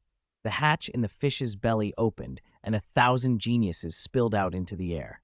The hatch closed again. The great fish flicked its tail and vanished into the distance. This primal universe feels so different, someone murmured. Comfortable, another agreed. A group of geniuses hovered over the ancient streets. Li Qi looked down first. The city, born in the primal universe, radiated a profound, timeless atmosphere. Then he looked up. A crack of space law split the sky, and countless thread-like sigils began knitting themselves to mend it. Amid those filaments, Li Qi perceived something else, glimpses of wood origin law and earth origin law, and faint but real, the presence of space law itself. A subtle insight bloomed in him. He closed his eyes and whispered, almost to himself, I think I understand. The sound was so soft most people barely heard it, but the insight triggered something. An invisible fluctuation of law pulsed from Li Qi. It drew immediate attention. A law fluctuation? How can Li Qi? Space law fluctuation. Those who had already comprehended space law instantly recognized it, and the realization spread like wildfire. Could it be? Space law. Li Qi has comprehended space law. The crowd's surprise turned to shock. Li Qi, who had been considered not a true contender, ranked second after entering the human race's Cultivation Holy Land, had unexpectedly grasped space law upon arrival. KD, watching, felt a new wariness. He and Li Qi were both in the primitive mystical region. They had only met a few times and had never been close. KD had not seen Li Qi as a threat until now. This one's talent is frightening, he thought. 18 of the Fox clan looked at Li Qi with quiet appraisal. His strong grasp of wood origin law had been impressive before, but now, after immediately comprehending space law, he looked utterly formidable. A black streak of light arrived from a distance, and a man in a black robe descended. Cyan scales covered his head. The black-robed envoy from Primordial Chaos City paused when he saw Li Qi's law fluctuation. Comprehending it the moment he enters the primal universe means he was already on the verge of space law outside, he said. impressed. He only lacked the right opportunity. Li Qi opened his eyes, and the envoy continued. Formally, I am the reception envoy of Primordial Chaos City. This city, Primordial Chaos City, has existed longer than most universe countries any of you come from. It is currently jointly managed by the Virtual Universe Corporation, the Great Axe Battleground, Universe First Bank, Universe Galaxy Bank, and the Universe Mercenary Alliance. Silence followed. The geniuses watched the envoy and sometimes glanced at Li Qi. Follow me, the envoy said, smiling, and led them down. The 1,000 cultivators landed on the wide streets of Primordial Chaos City. The avenues could have fit dozens abreast. Primordial Chaos City has a long history, the envoy explained as they walked. Countless super-existences have attained comprehension here. On many rooftops, small buildings were dotted with people sitting cross-legged. Others were carving patterns into stone. The power radiating from some of them was far stronger than a world lord's. Far above, near the outermost space law crack, figures could be seen standing in the air. Occasionally, they looked down at the newcomers, as if deliberating. The city sheltered many undying spiritual gods. They were restrained, rarely releasing chi openly, but more than 10 peaks of power shot into the sky from different points, like hidden apex predators. Do not disturb their comprehension, the envoy warned. If you interfere, we will send you out of the primal universe, and your opportunity ends. Everyone nodded and committed that rule to memory. The envoy pointed out small residences. If a door is pale white, the residence is unowned. Place your hand on such a door. Its sensing system will trigger. The door will turn dark gray, and the residence will record you as its owner. Each person may claim only one. Primordial Chaos City has generation after generation of powerful individuals who sat on these rooftops and carved their thoughts on origin law into stone, the envoy continued. Many residences contain such carvings left by venerables. Feel free to search them. Perhaps you'll find something helpful. He added a stern reminder. Human race infighting is forbidden in the primal universe. Whoever acts will die. No one, not even a universe lord, can break this rule here. The time ratio between the primal universe and the original universe is 13.28, the envoy said. Your comprehension period in the primal universe will be a little over 30 original years. Time is precious. Do not waste it. They walked on toward the city lord's mansion, the core of Primordial Chaos City. Atop a nearby roof, a soft roar turned heads. A golden leopard-shaped tamed beast lay there, several meters long even while crouched. Tamed beasts can be brought in, whispered someone. The envoy smiled. Permanent undying residents may bring tamed beasts into the city. How does one become permanent? Murmured another. The envoy only smiled. It's not easy. Great contributions, overwhelming strength, or recognition by the Great Alliance can grant permanent status. Li Qi remembered a detail. To become a permanent resident, one must reach the 18th level of the Heavenly Bridge and pass Great Alliance certification. The requirements were prohibitively high for most. When they drew near, the city lord's mansion rose 300 meters. Massive characters declaring City Lord's Mansion blazed across its facade. The letters themselves seemed to contain a space, a universe. Gazing at them made one's spirit feel drawn in. Look once, no more, the envoy warned. They make one's spirit hazy. Even undying spiritual gods rarely stare for long. Black-robed envoys and a rotating stream of undying existences and world lords moved through the mansion's gate. The envoy stopped and told them, Primordial Chaos City is the only city in the primal universe. It has 3 treasures. Everyone listened intently. The first treasure is the visible operation of the primal universe's laws, the envoy said. The second is inside this city, within the city lord's mansion. The third lies outside Primordial Chaos City. He hesitated, then smiled wryly. There was a time I blurted a different number by mistake. Some say 52 Chaos Tablets. Let me correct that. Our Primordial Chaos City safeguards 49 Chaos Tablets. Each tablet records countless mysterious patterns. These 49 Chaos Tablets embody Tao. Comprehending one of them can directly lead to the peak Tao. Mastery of a Chaos Tablet can make one a true superlative existence in the universe. Establishing a universe country would be effortless. 49 Chaos Tablets. Li Qi looked up, astonished. The envoy's words hung in the air like a promise and a warning. What rested in this ancient city could change destinies. Chapter 151, Sacred Tree Chaos Monument. There are only 49 Chaos tablets? Li Qi murmured to himself. KD was the primordial Chaos City Lord's youngest disciple before Luo Feng. Logically, the original storyline shouldn't be that far off. Could the City Lord have taken no disciples for a long time after KD's death? He shook his head inwardly. That was the only explanation that made sense. 1004 Universe Country, 49 Chaos Tablets. The Yan God clan hadn't rebelled yet. All the signs pointed to the original plot still being a long way off.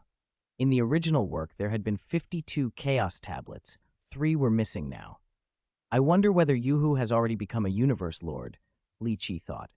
If he hadn't, he would surely put up a Chaos Tablet when he did. If he had, then there were exactly 3 tablets unaccounted for. He recalled the brief descriptions from the original. The Heart Scar Chaos Tablet keyed to knife marks. The Giant Axe Chaos Monument keyed to axe marks. The 9 Universe Chaos Tablet keyed to raindrops. Different entry points produced different compatibilities with people. Someone whose path resembled saber techniques would resonate with the Heart Scar Tablet, even feel joy at seeing it, with saber forms popping into their mind. The 52 tablets represented 52 cultivation schools. Each tablet required a founder to establish a school around its great Tao. While Li Qi worked through the thoughts, the other prodigies around him were electrified by the black-robed envoy's announcement. 49 Chaos Tablets, the envoy had said. Each contains great Tao that can lead to the peak. Comprehend one fully, and you can found a universe country. How could they not be excited? These 49 Chaos Tablets are Primordial Chaos City's second treasure, the black-robed envoy told them with a small smile. The third treasure is outside the city.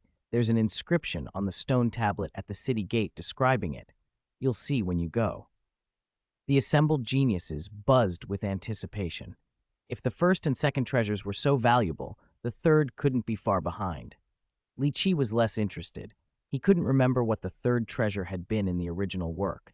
It had always been minor compared to the other 2. He filed it away as probably not very useful. You who enter the primal universe each have a single chance to attempt comprehension, the black-robed envoy continued. Each person's comprehension window is 7 days. 7 days? The prodigy's eyes widened. 7 days felt short to them. The Chaos Tablets are our race's greatest treasures, the black-robed envoy said calmly. They convey the peak's great Tao more clearly than any secret technique. 7 days is sufficient. He led them into the City Lord's mansion and down a dreamlike corridor. Massive rubbings hung on the walls, 49 of them, 1 for each tablet. These are rubbings of the Chaos Tablets, the envoy explained. They won't transmit the tablet's full aura, but they'll give you a faint sense of them. Study these rubbings first, then choose which tablet you wish to observe. Each rubbing was 10 meters by 10 meters, with a name beside it. You have half an hour, the envoy added, taking his place at the corridor entrance. Li Qi glanced at the crowd, and then inwardly contacted Xiao Shi. Set a timer. If I stare at any rubbing for more than 30 seconds, wake me. Understood, Master, Xiao Shi's pleasant voice answered in his mind. Half an hour was enough to glance through all 49 if he limited each one to 30 seconds. Compatibility mattered more than fame. If he picked a legendary tablet that didn't suit him, he'd be stuck. He had to be careful. He started with a rubbing of an ancient, plain longsword, its blades stained dark, rust or dried blood, he couldn't tell. Ripples radiated from the sword, circle after circle, more than 100 of them, as if the surrounding space itself was unstable. The ripples made sword forms arise in his mind, each a different technique informed by space law. Despite not being a swordsman, Li Qi felt himself drawn into the movements, as if the forms were being practiced in his head. Master, 30 seconds are up, Xiao Shi warned, pulling him back before he could sink completely into that sword intent. That one, Li Qi noted, was the Sword Intent Chaos Tablet, oddly alluring even to someone not practiced with a sword. He moved on. The next rubbing showed a towering ancient tree, its leaves withered and countless ones falling. Li Qi counted in his head. The rubbing suggested more than 10,000 leaves suspended in a single moment of descent. As he watched, the falling leaves arranged themselves into formations. 100 leaves formed a complex microformation, and the addition of a single leaf could shift that formation into something more miraculous. The sight made him think of strategy and order. It resonated with him. "Master, 30 seconds are up." Li Qi pulled back and cataloged the Mother Ancestor Chaos Tablet as a backup candidate. He flicked through many more rubbings. Several hinted at a compatibility with him, including the famed 9-universe Chaos Tablet. Only 3 remained. The 47th rubbing arrested him. At its top stood a flourishing great tree with 3 main branches. Each branch bore 36 smaller branches, and each small branch held 36 leaves. The pattern, 3, 36, 36, struck him like a chord. The tree emanated a powerful, magnetic presence. For a moment, Li Qi was certain. This was the prototype of the mysterious emerald tree he had once glimpsed at the brink of death. He focused on a single leaf, and a wrenching familiarity flooded him. He had seen that leaf 1,000 times in some other life or memory. The connection was immediate and deep. "Master, 30 seconds are up." Xiaoxi's voice tugged him out of the immersion, but Li Qi had already made his decision. He marked the God Tree Chaos Tablet, this emerald tree, as his top candidate. Chapter 152, 9 Pictures of the Sacred Tree. After inspecting all the Chaos Tablet rubbings, Li Qi returned his attention to the God Tree Chaos Tablet rubbing once more. This was the Chaos Tablet that fit him best. Half an hour later, the black-robed envoy called out, "Time's up. Tell me which Chaos Tablet you've chosen, and I'll record it." "I choose the Long Sing Chaos Tablet." "I choose the Wind Shadow Chaos Tablet." The black-robed envoy moved down the corridor from the outermost ranks, asking each genius in turn. "I choose the Cosmic Chaos Tablet," Katie said. The envoy glanced at him, then moved on until he arrived before Li Qi with a smile. "Which Chaos Tablet do you choose?" Li Qi, who the envoy remembered as the only genius in this session to have comprehended space law immediately upon entering the primal universe, answered, "I choose the God Tree Chaos Tablet." The black-robed envoy nodded, and the display on his arm recorded it. He turned to the next person. "I must have been influenced by that mysterious jade leaf when I comprehended the wood origin law," Li Qi thought as he studied the rubbing. "The God Tree Chaos Tablet is too compatible with me. From my re-examination of the rubbings, this tablet seems to use wood origin as its entry point. Afterwards, I can cultivate space law, or even a wood-space fusion path. My clone could be trained down that road as well." When the envoy had finished recording everyone's choices, he smiled and said, "Your choices have been sent. Follow me." They followed him deeper into the city lord's mansion and soon arrived at a spacious training ground, dozens of kilometers across. To ordinary people, its far edge would be lost to the eye, but Li Qi and the other geniuses, all at least astral rank, could see it clearly. The group assembled while the black-robed envoy addressed them. 15 of the 49 Chaos Tablet chambers are occupied. The other 34 are available, he announced. Then he recited the names of the 34 available tablets in rapid succession. "Those of you who selected any of these 34 tablets, go to the leftmost entrance now. You will be assigned to your chambers." At the far left of the training ground, an entrance nearly 30 meters high yawned. Over 600 geniuses who had chosen one of the available tablets flew toward it. Inside was a corridor about 60 meters wide and 120 meters high. Lining both sides stood massive bronze gates, each roughly 160 meters long and 120 meters tall, each inscribed with ancient characters: Mother Ancestor, Great Axe, Long Sing. In front of every gate stood an old man with a benevolent face. Strangely, every one of the old men looked exactly alike. The black-robed envoy bowed to one of them. "Lord Condeli," he said respectfully. The three-eyed old man smiled at Li Qi and the assembly. "A new batch of youngsters from the Virtual Universe Corporation?" "Yes." The envoy was very deferential. "This is Lord Condeli, guardian of the Chaos Tablet Chambers. Each of the old men you see in front of the 49 gates is one of Lord Condeli's clones." The envoy turned to the group. "Lord Condeli has guarded these chambers for over 1,000,000 epochs. He is a revered power in our primordial chaos city." The geniuses stared in shock. One person had produced 49 clones to guard all those chambers. Just how powerful must he be? Li Qi and the others saluted respectfully. Kandeli chuckled, his expression softening. Truly young. Seeing you is seeing the hope of the human race. Go to the entrance of the Chaos Tablet you chose. My clone there will tell you how much time remains for the current comprehenders inside. Li Qi and the others who had chosen the God Tree Chaos Tablet gathered at the bronze gate bearing the tablet's name in universal characters. The clone standing before it had a vertical eye on his forehead, identical to the other old men. Please wait a moment, the clone said with a smile. Those inside will be out soon. They waited in silence. After 5 or 6 minutes, the great bronze gate began to open with a rumbling that stirred the air.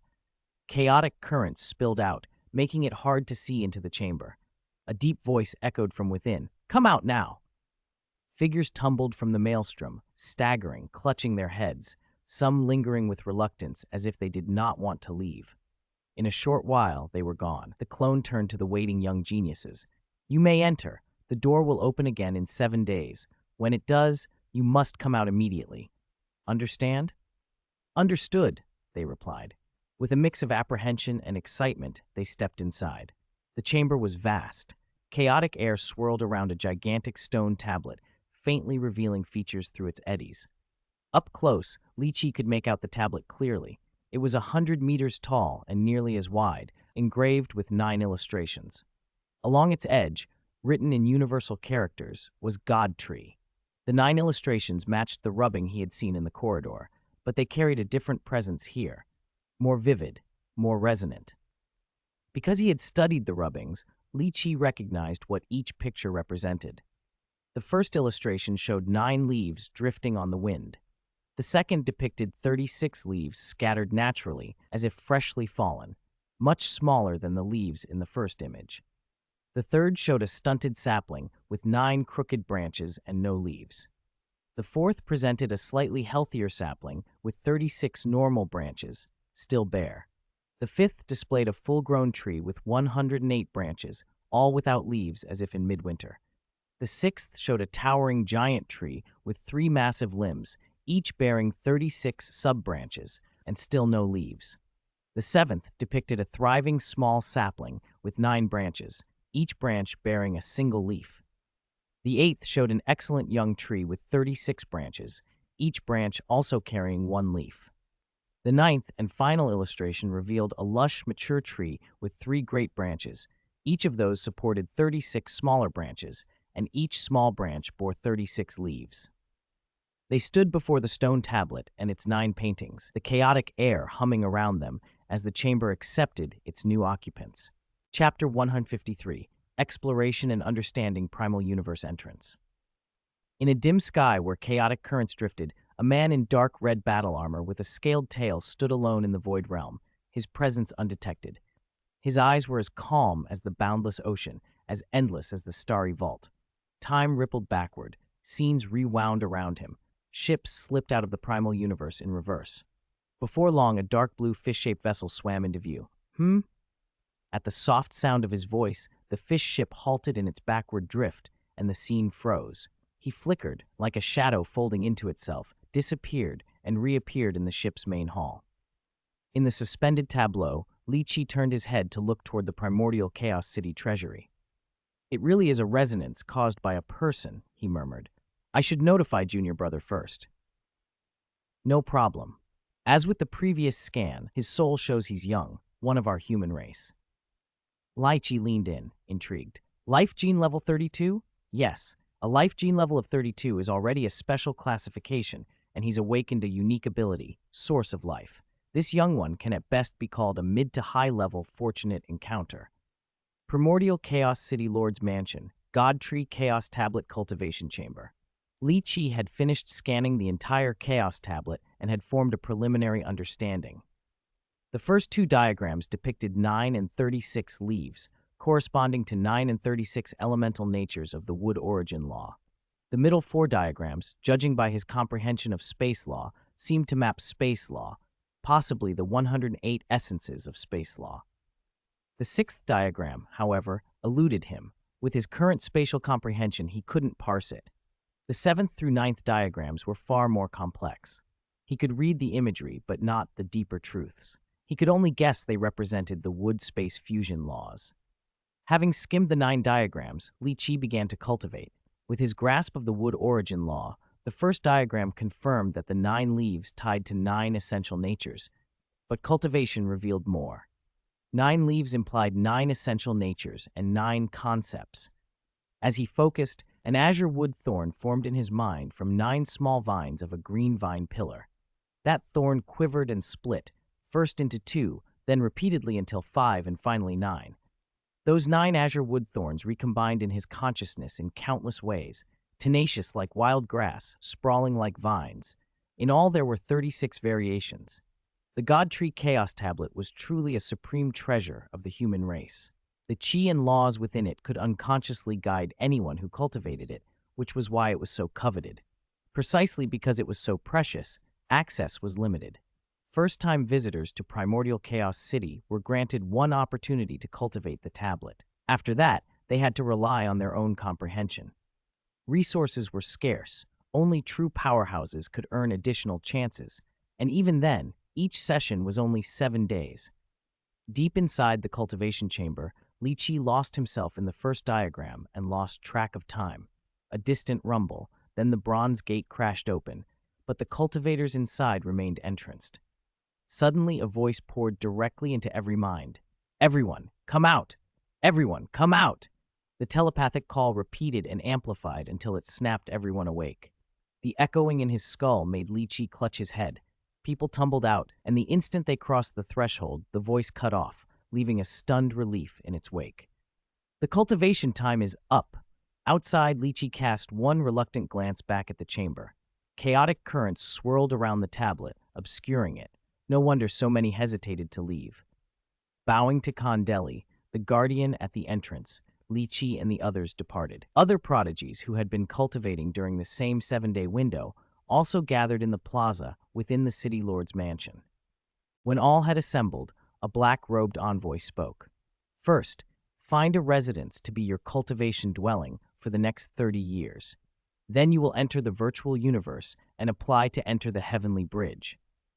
"Enter the heavenly bridge?" someone asked, puzzled. "What is the heavenly bridge?" "You will understand once you enter the virtual universe network and access the heavenly bridge," the envoy replied. "I must wait for other matters, so I won't see you off." With that, he left, and the gathered geniuses dispersed. Beyond the mansion, cultivators broke into pairs and small groups to choose their 30-year residences across the vast primordial chaos city. Aside from a handful of special buildings, most cultivation dwellings were identical. Pale white doors marked vacant homes. Li Qi wanted to be close to the city lord's mansion, convenient for future visits to the Chaos Tablet and quiet for cultivation, so he picked a secluded unit nearby. Standing before the door, he placed a hand against it. The panel made a slow, steady sound, and its color deepened from pale white to a cool gray before stabilizing. "Welcome, Master," an electronic voice intoned as the door opened. He stepped inside. The first floor opened into a vast living room, fully furnished with advanced facilities. "I am the service AI," the voice continued. "During your stay, I will attend to your needs. For food, drink, or other requirements, please command." Li Qi inclined his head and then blurred into motion, racing up the stairs to the third-floor rooftop. From the rooftop, he could see scraps of residual comprehension inscriptions left by earlier cultivators, irregular, messy runes that hinted at special concepts. Having just finished cultivating the Chaos Tablet, Li Qi found those scrawls of little value. 30 years in the primal universe was precious time. He would not squander it on inefficient pursuits. Looking out, he noticed other cultivators on distant rooftops. Some had long hair tangled as if they'd not moved for years. Cultivating in Primordial Chaos City makes it easy to lose yourself, he thought. I'll probably end up like them if I'm not careful. He had planned to study the external manifestations of the laws in the sky, but then remembered he hadn't yet challenged the heavenly bridge. First, I'll enter the virtual universe and try the heavenly bridge, he decided. If I can pass one or two of its levels and gain some comprehension, I can return to the God Tree Chaos Tablet better prepared. It was absurd. Yesterday, the 9 diagrams had been missing the 6th diagram, and no one had noticed. Chapter 154, The Sacred Tree Bridges to the Sky Virtual Universe, Primal Zone, Manor Number 115. A flash of white light and Li Qi appeared in the manor. Your Highness! A group of servants and guards immediately bowed. Li Qi nodded. Xiaoxi, apply to enter the heavenly bridge. Yes, master. Xiaoxi, delicate-faced, dressed in green, only about 20 centimeters tall with tiny wings, flitted into the air. Her eyes glowed faintly as she contacted the virtual universe system and sent the application. Soon a voice echoed in Li Qi's mind. Identity confirmed. Li Qi Royce, you have permanently obtained the qualification to enter the heavenly bridge. We hope you strive to reach the end of the heavenly bridge. Now, teleport. Another flash of white light, and Li Qi vanished from the manor. The plain space of the virtual universe was like a boundless ocean, waves surging without end. At its center sat a single, beautiful island. Along the island's shore there were 49 ports, and from each port stretched a bridge, an endless span of road reaching to the horizon, as if linking directly to the far edge of the world. Those 49 bridges covered the entire ocean. A faint mist rose above the waves, obscuring what lay below and winding around the bridges, giving everything a dreamlike quality. Li Qi appeared in the island's central square in a flash. Around him were more than 500 people, geniuses who had reached the core layer of the Virtual Universe Corporation after the Peak Genius battle. The heavenly bridge, Li Qi breathed, gazing at one of the endless bridges stretching into the distance. Passing the 10th level of a heavenly bridge meant your law comprehension reached the level of an undying spiritual god. 15 levels equaled a Marquise level undying, 18 a king level undying, 21 the universe exalt level.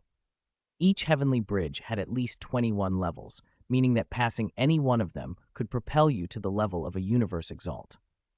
Li Qi wondered silently how many levels the God Tree Chaos Tablets bridge had. In the center of the square stood a man in a star-patterned robe. He had 4 ears and no nose, an odd, memorable appearance. Li Qi saw him, and after exchanging a few words with Manlei, whom he knew well, he didn't spot KD and guessed the other was likely still comprehending his chosen Chaos Tablet. KD had selected the famed Cosmic Chaos Tablet. There would be many attempting that one, so a line was to be expected. Li Qi approached the peculiar man and bowed respectfully. Hello, Guardian. The man smiled. Hello, Li Qi. I am Guardian Ba Fen of the Tongqian Bridge Plane, but everyone calls me Guardian. Guardian, Li Qi returned, then asked, I heard that passing the heavenly bridge gives you opportunities to comprehend a chaos tablet? Yes. Guardian Ba Fen nodded. The 49 chaos tablets are the human race's greatest treasures. Their comprehension opportunities are precious and limited. After all, both strong and weak come to learn from them.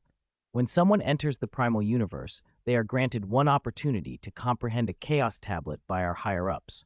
After that, to gain more opportunities, you must either make outstanding contributions to the human race or pass levels on the heavenly bridge.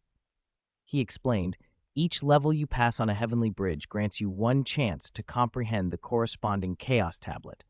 Li Qi asked, how many levels does each heavenly bridge have?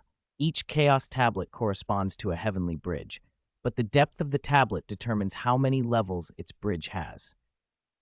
Guardian Ba Fen smiled. For example, the extremely famous Cosmic Chaos Tablet is very profound. The Cosmic Heavenly Bridge has 30 levels. The God Tree Chaos Tablet you chose is less profound, so the God Tree Tongtian Bridge has only 24 levels. 24 levels. A Universe Exalt can pass up to 25 levels, he added. Li Qi deduced that the founder of the God Tree Chaos Tablet must have been at least a high-level Universe Exalt. Don't think fewer levels mean it's easier, Guardian Ba Fen warned when he caught Li Qi's expression. For newcomers like you usually can't even get through the first level at the beginning. He went on, the further you go on the God Tree Bridge, the deeper your comprehension becomes. To fully comprehend the God Tree Chaos Tablet and pass all 24 levels is extremely difficult. Undying commonly reach the 10th level. Passing the 18th level puts you among the almost invincible among Undying. If you can reach the 21st level, you can become a universe country lord. Work hard. This path leads to the peak. Many in our human race follow these 49 schools of thought, pass the 18th level, and you'll gain permanent residency in Primordial Chaos City without other conditions. Li Qi already knew much of this, but he listened politely. Do you want to try the Heavenly Bridge? Guardian Ba Fen asked. So far, none of you novices have passed the first level. He looked at Li Qi and smiled. But for you, the first level shouldn't be too difficult. Ba Fen had seen Li Qi's performance in the Peak Genius battle. The depth of his comprehension of the wood origin law stood out. In Ba Fen's view, among this group only Li Qi and KD might have the raw ability to pass the first level upon entering Primordial Chaos City. KD, in particular, had astonishing mastery of the higher laws of space and time, abilities that would put many Undying to shame. The crowd murmured. The Guardian thinks Li Qi can pass the first level? Impossible. KD could maybe do it, but Li Qi? Those who had already tried the Heavenly Bridge understood how brutal it could be and were astonished that so experienced a Guardian would think Li Qi could get through the first level. Everyone knew Guardian Ba Fen's judgment carried weight. He had guarded the bridges for countless years and rarely misjudged a person's potential. Under the gaze of hundreds of onlookers, Li Qi's eyes sharpened. I'll try the Heavenly Bridge, he said, stepping forward, eager to begin. Chapter 155. Crossing the Bridge and the Green Ivy King, 2 in 1. The God Tree Tongtian Bridge stretched away to the horizon, shrouded in white mist while waves crashed far below. The instant Li Qi stepped onto the Heavenly Bridge, Xiaoxi's bright voice sounded in his mind. Master, a message from the Virtual Universe Corporation has been received. Long ago, Li Qi had set the Virtual Universe Corporation as a top priority for information. Whenever anything arrived from the corporation, Xiaoxi would notify him immediately, unless he was cultivating or fighting. Oh? Li Qi asked, curious. What does it say? It's about the points reward rules, Xiaoxi replied. Points rewards. Li Qi's expression flickered. He'd nearly forgotten that passing the Heavenly Bridge earned points, the corporation's internal currency. Many treasures couldn't be bought with ordinary money and could only be exchanged for points, so no one ever had too many. Tell me. There are many ways to redeem points, Xiaoxi said. In Primordial Chaos City, you earn points by challenging the Heavenly Bridge. Pass the first floor and you get 100 points. Pass the second floor and you get 200. Pass the third floor and you get 400. Each floor doubles the points of the previous floor. Li Qi quickly did the math in his head. Passing the 10th floor would yield well over 100,000 points. The 20th, millions. Passing the 20th floor alone gives millions of points, he murmured. Then Xiaoxi added, the message also says that since you're a newcomer to Primordial Chaos City, the corporation has a special rule for young geniuses. If you challenge the Heavenly Bridge within 30 years of entering Primordial Chaos City, the points are multiplied by 10. So within those 30 years, the first floor is worth 1,000 points, the second 2,000, and so on, Li Qi said. He smiled at the newbie bonus, like a generous bait.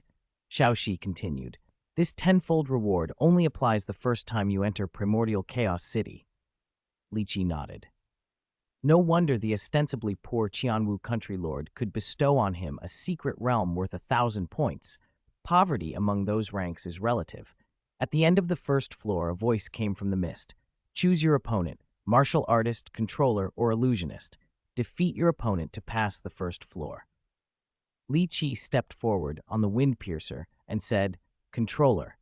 A mass of black liquid poured from the mist and condensed into a masked figure clad in black battle attire, standing on a wind piercer with a green vine pillar strapped to his back. Cold eyes bored through the mask. Battle start, he said. Li Qi activated his own green vine pillar. 9 streaks of azure light leapt out and shot toward the opponent. From the mist, the masked figure sent out 3 streaks of azure light.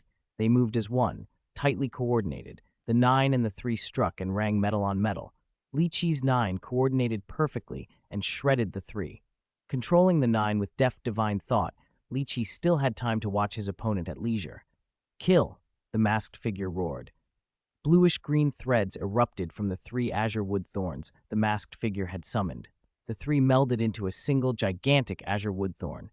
Li Qi's eyes lit up. He, too, wove his 9 streaks into one, a glowing bluish-green spear. The enormous thorn and the spear collided in a blinding flash. The spear was unmatched. The thorn disintegrated into 27 tiny vines that drifted down. A streak of bluish-green light tore through the masked figure's chest, leaving a huge hole as if scorched. No blood, only black liquid oozed. "You win," his voice said. The masked figure glanced at Li Qi, then dissolved into black liquid and rejoined the mist. Li Qi exhaled. "Nice technique," he said softly, "but his law concept is inferior." The mist parted and the second floor of the heavenly bridge rose ahead. Li Qi rode the wind piercer forward. Back at the heavenly bridge's central square, more than 500 geniuses watched Li Qi's light screen feed in stunned silence. With Guardian Boffin's prior endorsement, they'd expected him to pass the first floor, but the ease with which he had done it left them amazed. Some began to speculate whether he might even pass the second. Li Qi's law concept clearly outstripped most of theirs. When someone was that far ahead, their reactions shifted from jealous resistance to resigned admiration. At the second floor's end, a voice once again asked, "Choose your opponent, martial artist, controller, illusionist." Li Qi answered, "Controller." Black liquid formed another masked figure, also standing on a wind piercer with a green vine pillar on his back. "It won't be easy to pass the second floor," he said coldly. 9 streaks of azure light burst from the figure's pillar, then the threads braided into a single, massive, bluish-green greatsword and slashed toward Li Qi with crushing force. Li Qi felt a resonance with a law concept he'd recently glimpsed on the tablet during meditation. From his pillar, 2 intertwining, spinning vines shot out and braided themselves into an azure shield that flared up before him. The greatsword struck the vine shield with a metallic clang. Its radiant light shattered, specks of glittering energy scattering. "Endless vine?" the masked figure growled in surprise. "Right," Li Qi replied behind the shield. "This endless vine can pass the second floor." The masked figure snorted. "Being able to use endless vine is strong, but that won't help you here." He commanded his greatsword to split. The greatsword fragmented into 9 streaks that tried to bypass the shield by attacking from multiple angles. The vines coiled in defense, blocking and parrying with crackling clangs. Whenever the 9 bundled back into the greatsword, the endless vine shattered their consolidation and held firm. "You can't break my defense," the masked figure said coldly. Li Qi's voice came from behind the vine shield. "Defense isn't all it can do." At once, the vines began to move offensively. They extended, coiling and pressing in on the masked figure. The opponent lashed out, throwing his 9 streaks in a frantic attempt to repel them, but the vines kept advancing and tightened the ring. Trapped, the masked figure found no space to dodge. A long vine wrapped around his calf, spiraled up, bound him, and began to squeeze. With a scream and the sickening crunch of bones, the vines crushed him to death. Black liquid flowed out and returned to the mist. The second floor cleared as the mist dissipated. Back in the central square, the watching geniuses were awed and somewhat speechless at Li Qi's use of the endless vine, especially its defensive and entangling tactics. Many realized that a deep comprehension of lower-rank laws could match higher-rank laws in certain ways. Early-stage depth mattered. Guardian Boffin, watching, allowed a small frown. The endless vine was impressive, but he still believed it wouldn't be enough to carry Li Qi through the third floor. Manlay laughed aloud at the sight. "I lost to Endless Vine back at the peak genius battle," he said, "so my loss wasn't unfair." 10 minutes later, in a peculiar building in Primordial Chaos City, a man with flowing red hair, azure battle robes, and a few scales on his face watched the live feed on his screen with interest. "A draw on the third floor?" he muttered. He was curious about Guardian Bafin's evaluation. If it had been a failure, he thought, why call it a draw? This man, Qingteng King, had been following Li Qi's progress for a while. His attention had been caught earlier by a rumor during the Trial Tower preliminaries. Ancestor Tree Venner intended to bring a young prodigy from the Virtual Universe Corporation to the Great Axe battleground. Qingteng King had wanted to see the type of youth who would attract Ancestor Tree Venner's notice. Later, for reasons unknown, the corporation's valuation of the youth or Ancestor Tree Venner changing plans, the young prodigy had remained with the Virtual Universe Corporation and entered the best primitive mystical region in the core layer. That youth was Li Qi. Let me see the footage of that young Li Qi on the Heavenly Bridge, Qingtang King ordered. A white flash, and he was at the Heavenly Bridge's central square. Guardian Bafen bowed respectfully. Qingtang King, the remaining geniuses in the square, straightened hurriedly when they saw the Guardian bow. Play the footage, Qingtang King said. The screen showed the third-floor duel. Both combatants had used endless vine to defend, parrying and countering in a mirrored pattern. Because their law concepts and techniques were so similar, neither could gain the decisive advantage. The match ended in a draw. Qingtang King chuckled softly. I see. He was impressed. This young man's law concept has already reached the third floor of the Heavenly Bridge, he mused. And he's from my Godtree Chaos Tablet lineage. He could be my disciple. But Qingtang King also hesitated. Li Qi belonged to the Virtual Universe Corporation. It wouldn't be proper for him to take the initiative in openly recruiting a corporation talent. Still, he could lend a hand discreetly. When he passes the third floor, he thought, he'll probably come to express his thanks, and then I can test him further. Chapter 156. Meteor, Chaos Spirit and Desire, 2-in-1, Qianwu Universe Country, Lava Empire, Kuka Star. Since Li Qi became the Lord of 10 Galaxies, his homeworld had changed. The number of starships coming and going from Kuka Star had multiplied many times over. In the void outside Kuka Star, a being larger than the planet itself waited hidden in the void realm, ships over 1,000 meters long, no larger than ants before him. At that moment, the great existence looked down at the emerald Kuka Star. The ships coming and going had not sensed his presence. Time reversed. Around that being, the flow of time ran backward, ships moving oddly in reverse as they entered and left Kuka Star. After an unknown span, a meteor flew back out from the planet into the endless stars, and then time stopped. Whoosh! The being's form contracted, and in an instant, he stood beside the meteor. It was unusual. Not space debris or planetary rock, but a transparent 30-centimeter crystal with 32 facets. That's it, he murmured. I didn't expect it to enter the primordial universe and even fall into my human race territory.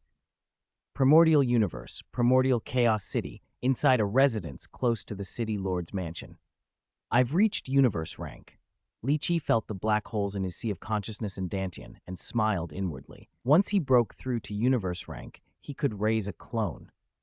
After passing the second level of the Heavenly Bridge, he had left the virtual universe and returned to his residence in primordial chaos city to cultivate. A day later, his genetic primal energy and mind power advanced to universe rank. He opened his light screen and scrolled through clone resource data, brow furrowing. Which clone should I choose? He already had an answer in mind. Luo Feng's second clone from the original story, the demonic killer race, famed in the primordial universe for their mastery of space law. Their talent for space law was near perfect. For anyone wanting to strengthen their space law, choosing a demonic killer race clone was a clear choice. But Li Qi did not just want to become a space venerable, he wanted to walk the beast god path and become a universe lord. If only I had a teacher with extremely broad insight, he thought. If I could nurture a clone born with both supreme laws, time and space, my road to universe lord would have another option. He recalled the 3 paths to becoming a universe lord. First, comprehend both supreme laws, time and space. Second, comprehend one supreme law, then fuse it with the other. When the fusion reaches a certain level, you can break through to universe lord. Third, follow the beast god path. After mastering the beast god concept and beast god heart, you comprehend a supreme law and completely fuse it with one of its subordinate laws, and then you can break through.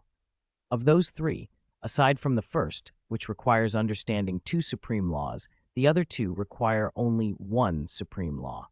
Becoming a universe lord via them will eventually bring comprehension of the other supreme law, allowing control of time and space.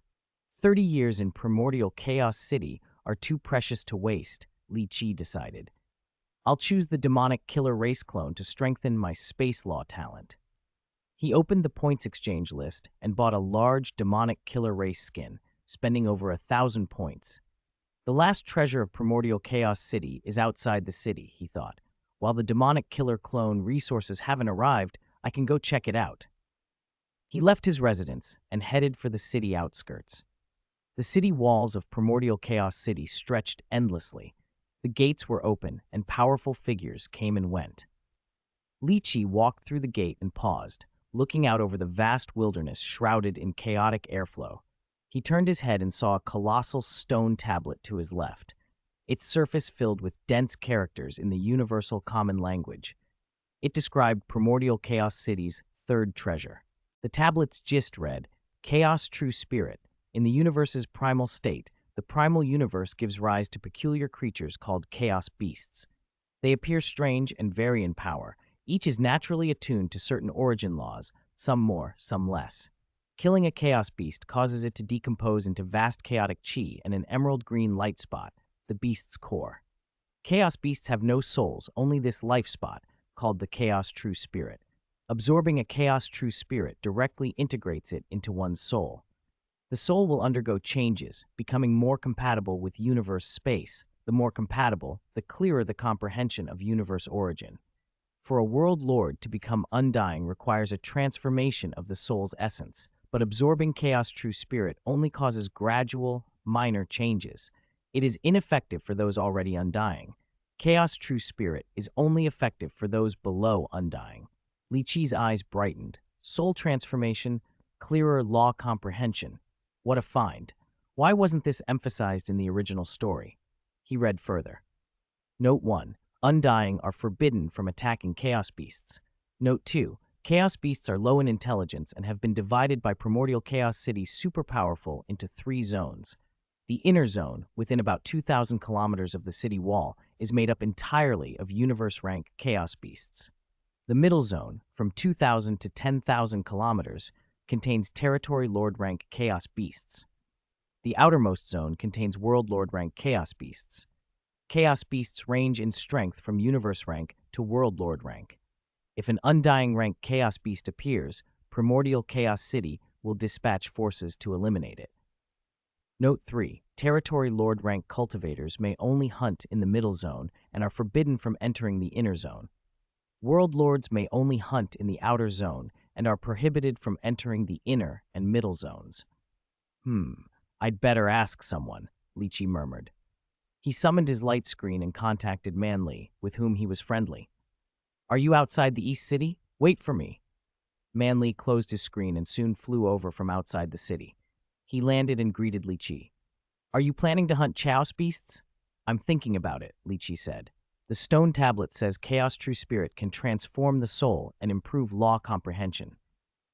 It can, but hunting chaos beasts is dangerous, Manla warned. Several people from our group died trying to get Chaos True Spirits. Several? Li Qi searched his memory. In the original story, many from Luo Feng's group had died in Primordial Chaos City. Gulun Venerable had hoped to see them all alive in 30 years. So many geniuses from past genius battles died because of those beasts. Have you hunted any yet? Li Qi asked.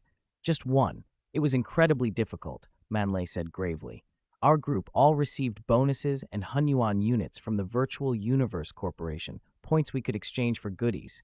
Everyone had trump cards, but in less than a month, several still fell to chaos beasts. Li Qi felt uneasy. These geniuses had already cultivated 3 years after the Cosmic Peak Genius Battle and had advanced further. They had points in Hunyuan units, some even carrying laser guns or universe ships, but numerically overwhelming chaos beasts could swamp and kill careless hunters. The problem is sheer numbers. Even with top weapons and ships, if you're surrounded, you're done. Be careful, Li Qi. This is the real world, not the virtual universe. If you die, it's permanent. Li Qi nodded solemnly. Thanks, Manli. You're welcome. Manli laughed. You're my friend. Wouldn't want to see you go down like that. Li Qi smiled. As he was about to reply, Xiaoxi's soft voice came into his mind. Master, there's a message from the Virtual Universe Corporation. Huh? Li Qi frowned. Why would they message now? What does it say? It's asking Master to go to the City Lord's mansion. The City Lord's mansion?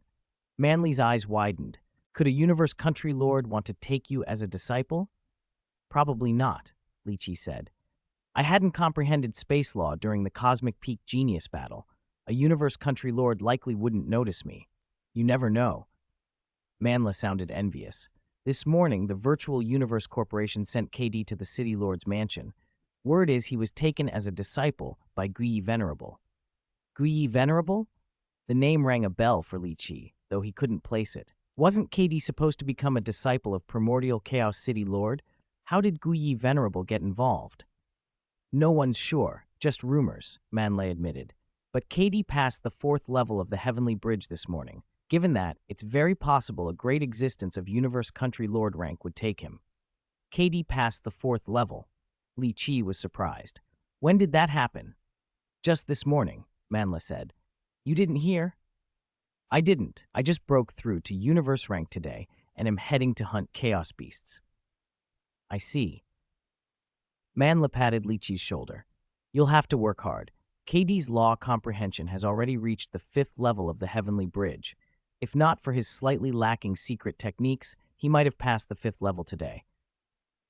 That's insane, Li Qi breathed. If I remember right, in 1,000 or 10,000 epochs, fewer than 100 geniuses reach the 5th level of the Heavenly Bridge within 30 years in Primordial Chaos City. So KD's comprehension in less than a month here equals what others gain in 30 years, Li Qi reflected with admiration. No wonder he's a top human race genius. I can't compare yet, he admitted. KD was already ahead during the Cosmic Peak Genius battle. Then let's work hard and surpass him someday, Manlei said firmly. Li Qi felt a mixture of pressure and resolve. There would be a lot to catch up on. KD, in the original timeline, had reached the 20th level of the Heavenly Bridge long ago, making the gap immense.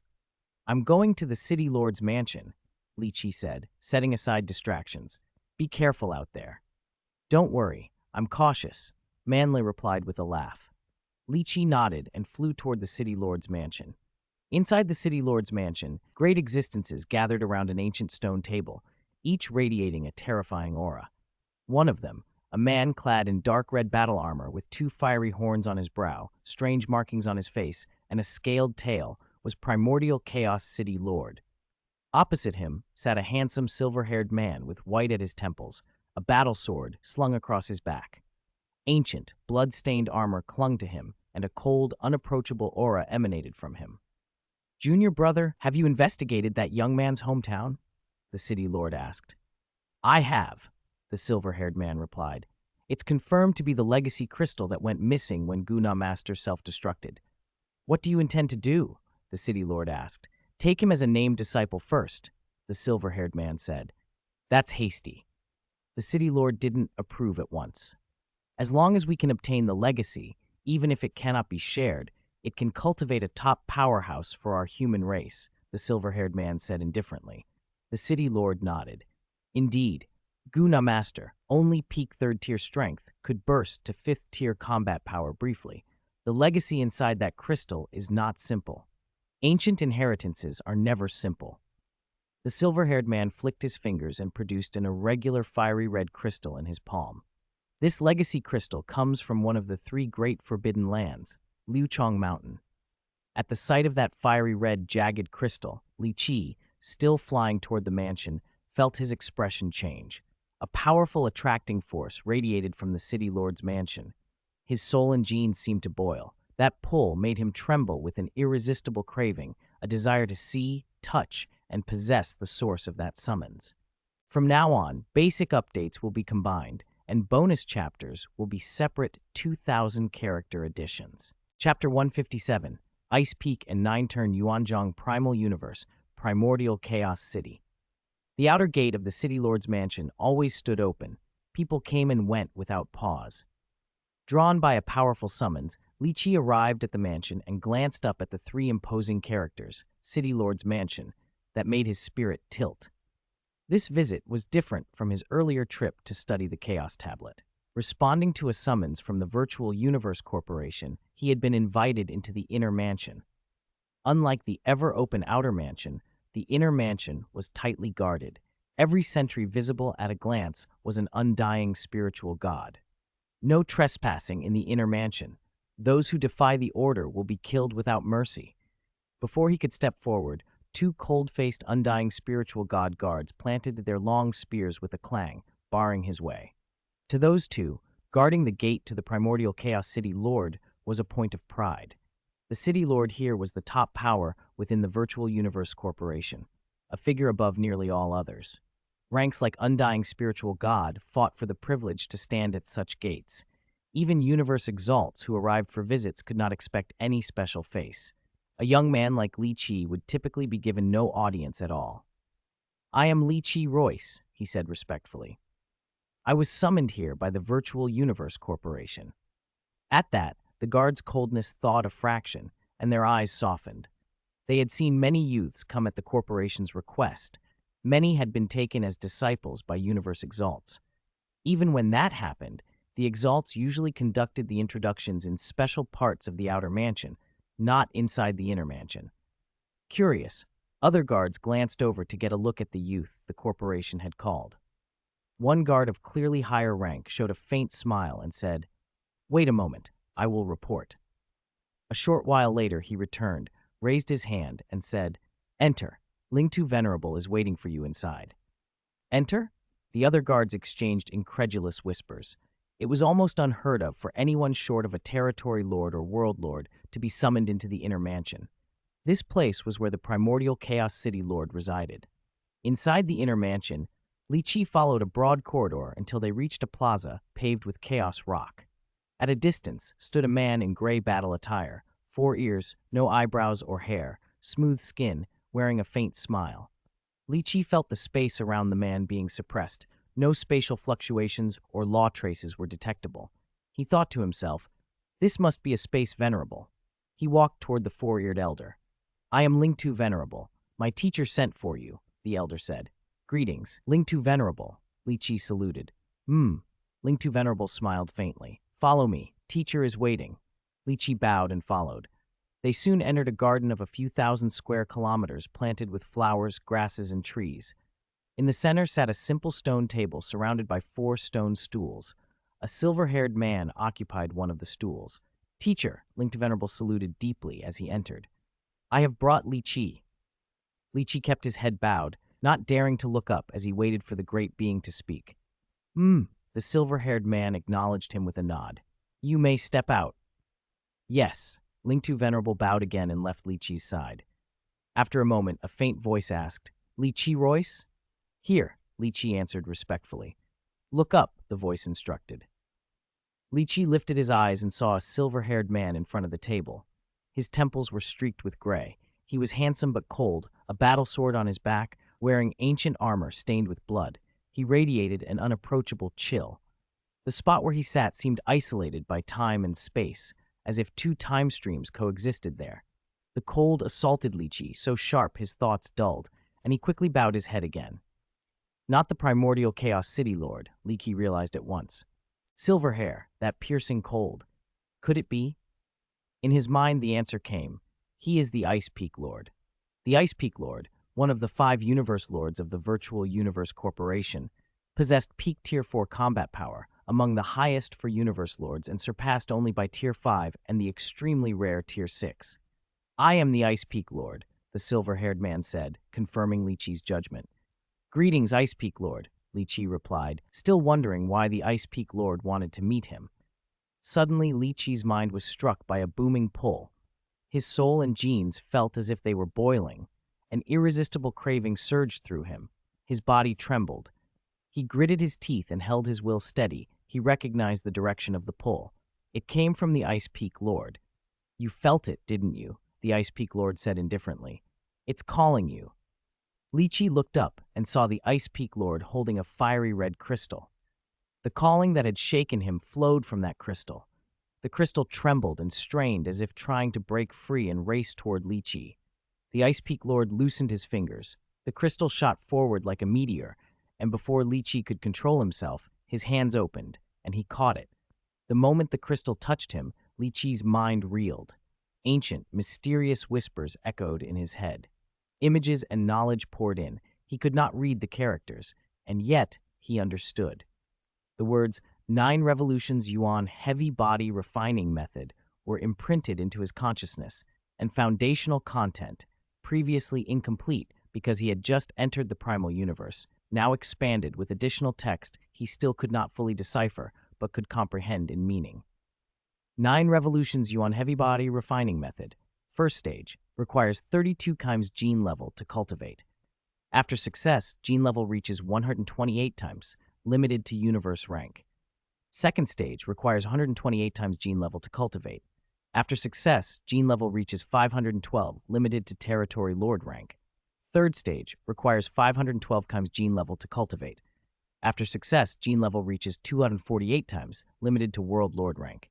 Fourth stage requires 2048 times gene level to cultivate. After success, gene level reaches 8,192 techs, limited to undying rank. Fifth stage requires 8,192 times gene level to cultivate. After success, gene level reaches 1,011's, limited to venerable rank. Li Qi was stunned. The fifth stage could reach a perfect gene level? What about the later stages? Would they be even stronger? He tried to see beyond the fifth stage, but the subsequent content was pure chaos, blurred, and inaccessible. 9 revolutions, 9 stages, he thought. Could this be related to the 9 Calamities secret manual that Luo Feng cultivated in the original records? He quickly dismissed the idea. The 9 Calamities secret manual had only 9 layers and no cultivation restrictions. In the original tale, Luo Feng reached perfect gene as an undying and gained the innate secret method, I am the universe. This seemed different. Did you obtain the legacy? The Ice Peak Lord asked. Li Qi steadied himself and answered honestly, yes, I did. Can you recite it? The Ice Peak Lord asked. Li Qi opened his mouth and tried to speak the basic content, but no sound came out. He shook his head helplessly. I cannot speak it. The Ice Peak Lord's expression was unreadable. In truth, he had expected that. The irregular fiery red legacy crystal was too mysterious. When he had acquired the crystal on Liuchong Mountain, it had been only a rare, soul-type supreme treasure. Durable and exceptional, unbreakable even by peak supreme artifacts. Later events proved his suspicions. When he encountered Guna Master, the legacy crystals each held resonated and drew their holders together. After a fierce battle, with his peak Tier 4 power, he had forced Guna Master, who could briefly unleash Tier 5 strength, into self-destruction. The explosive force of that self-destruction obliterated the 32 transparent legacy crystals Guna Master carried. Without any resonating counterpart, he had no choice but to place his crystal into the race's treasure vault and raise its exchange price to the level of a top-tier supreme treasure so the crystal would not be easily traded away. Fate had now placed that very crystal into this young man's hands and caused a resonance. Li Qi had obtained a legacy. The Ice Peak Lord felt a faint sigh of feeling stir within him. Then he studied Li Qi and asked, Are you willing to become my named disciple? Li Qi's heart leapt. Without hesitation, he replied, Disciple accepts. The Ice Peak Lord nodded. The God Tree Chaos tablet you cultivate enters through the Wood Origin Law, then advances into the Space Law, and ultimately follows the Wood-Space Fusion path. The God Tree Venerable who created the God Tree Chaos tablet was once a dazzling figure in our human race's history, but he fell before reaching the peak of a Venerable, without any chance of revival. At the mention of revival, Li Qi's voice slipped out before he could stop himself. The Ice Peak Lord narrowed his eyes. Seeing Li Qi hesitate, he asked, What do you wish to ask? Li Qi bowed his head and said, Teacher, can you revive people? The Ice Peak Lord nodded slightly. Yes, disciple dares to ask. I beg teacher to revive my family. Li Qi's words were humble and sincere. The Ice Peak Lord did not answer immediately. He quietly observed Li Qi, tracing back through time and space to watch his growth. He saw that Li Qi cherished family, acted decisively, respected the laws of the universe, and had compassion for the weak. Those qualities convinced him to accept Li Qi now. Otherwise, he might have had to wait much longer. After a long pause, the Ice Peak Lord spoke. If you reach the Heavenly Bridge 10th level within 500 years, the Heavenly Bridge 12th level within 1,000 years, and reach any original Tongqian mountain within 5,000 years, then you may become my personal disciple, and I will revive your family. Li Qi's joy was overwhelming. Thank you, teacher. After his elder brother's death, he had resolved to find every means to bring him back. Now there was hope. You will be my 9th disciple, the Ice Peak Lord continued. Before you I took 8 disciples, each one a universe exalt. Your 7th senior brother, Lingtu Venerable, cultivates the 9 universe chaos tablet. Though he became undying through the Earth Law and attained venerable rank via the Space Law, His comprehension of the wood law is not weak. In the future, your 7th senior brother will guide you once every 10 years. Yes, Li Qi answered respectfully. The Ice Peak Lord waved a hand. That will do. Go back. Teacher. The Ice Peak Lord's tone sharpened. Is there something else? Li Qi bowed and asked. Disciple wishes to ask about choosing a clone. Clone? The Ice Peak Lord's brow rose. You can form a clone? Yes, Li Qi said. After touching the legacy crystal, I gained the opportunity to perform a one-time clone secret method. Still cannot speak it aloud? The Ice Peak Lord inquired. Li Qi nodded. The Ice Peak Lord looked regretful. If the legacy could be shared, even the chance to perform a one-time cloning method would be an enormous boon to the human race.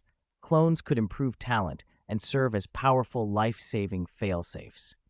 Many geniuses had fallen simply because they lacked a clone to save them.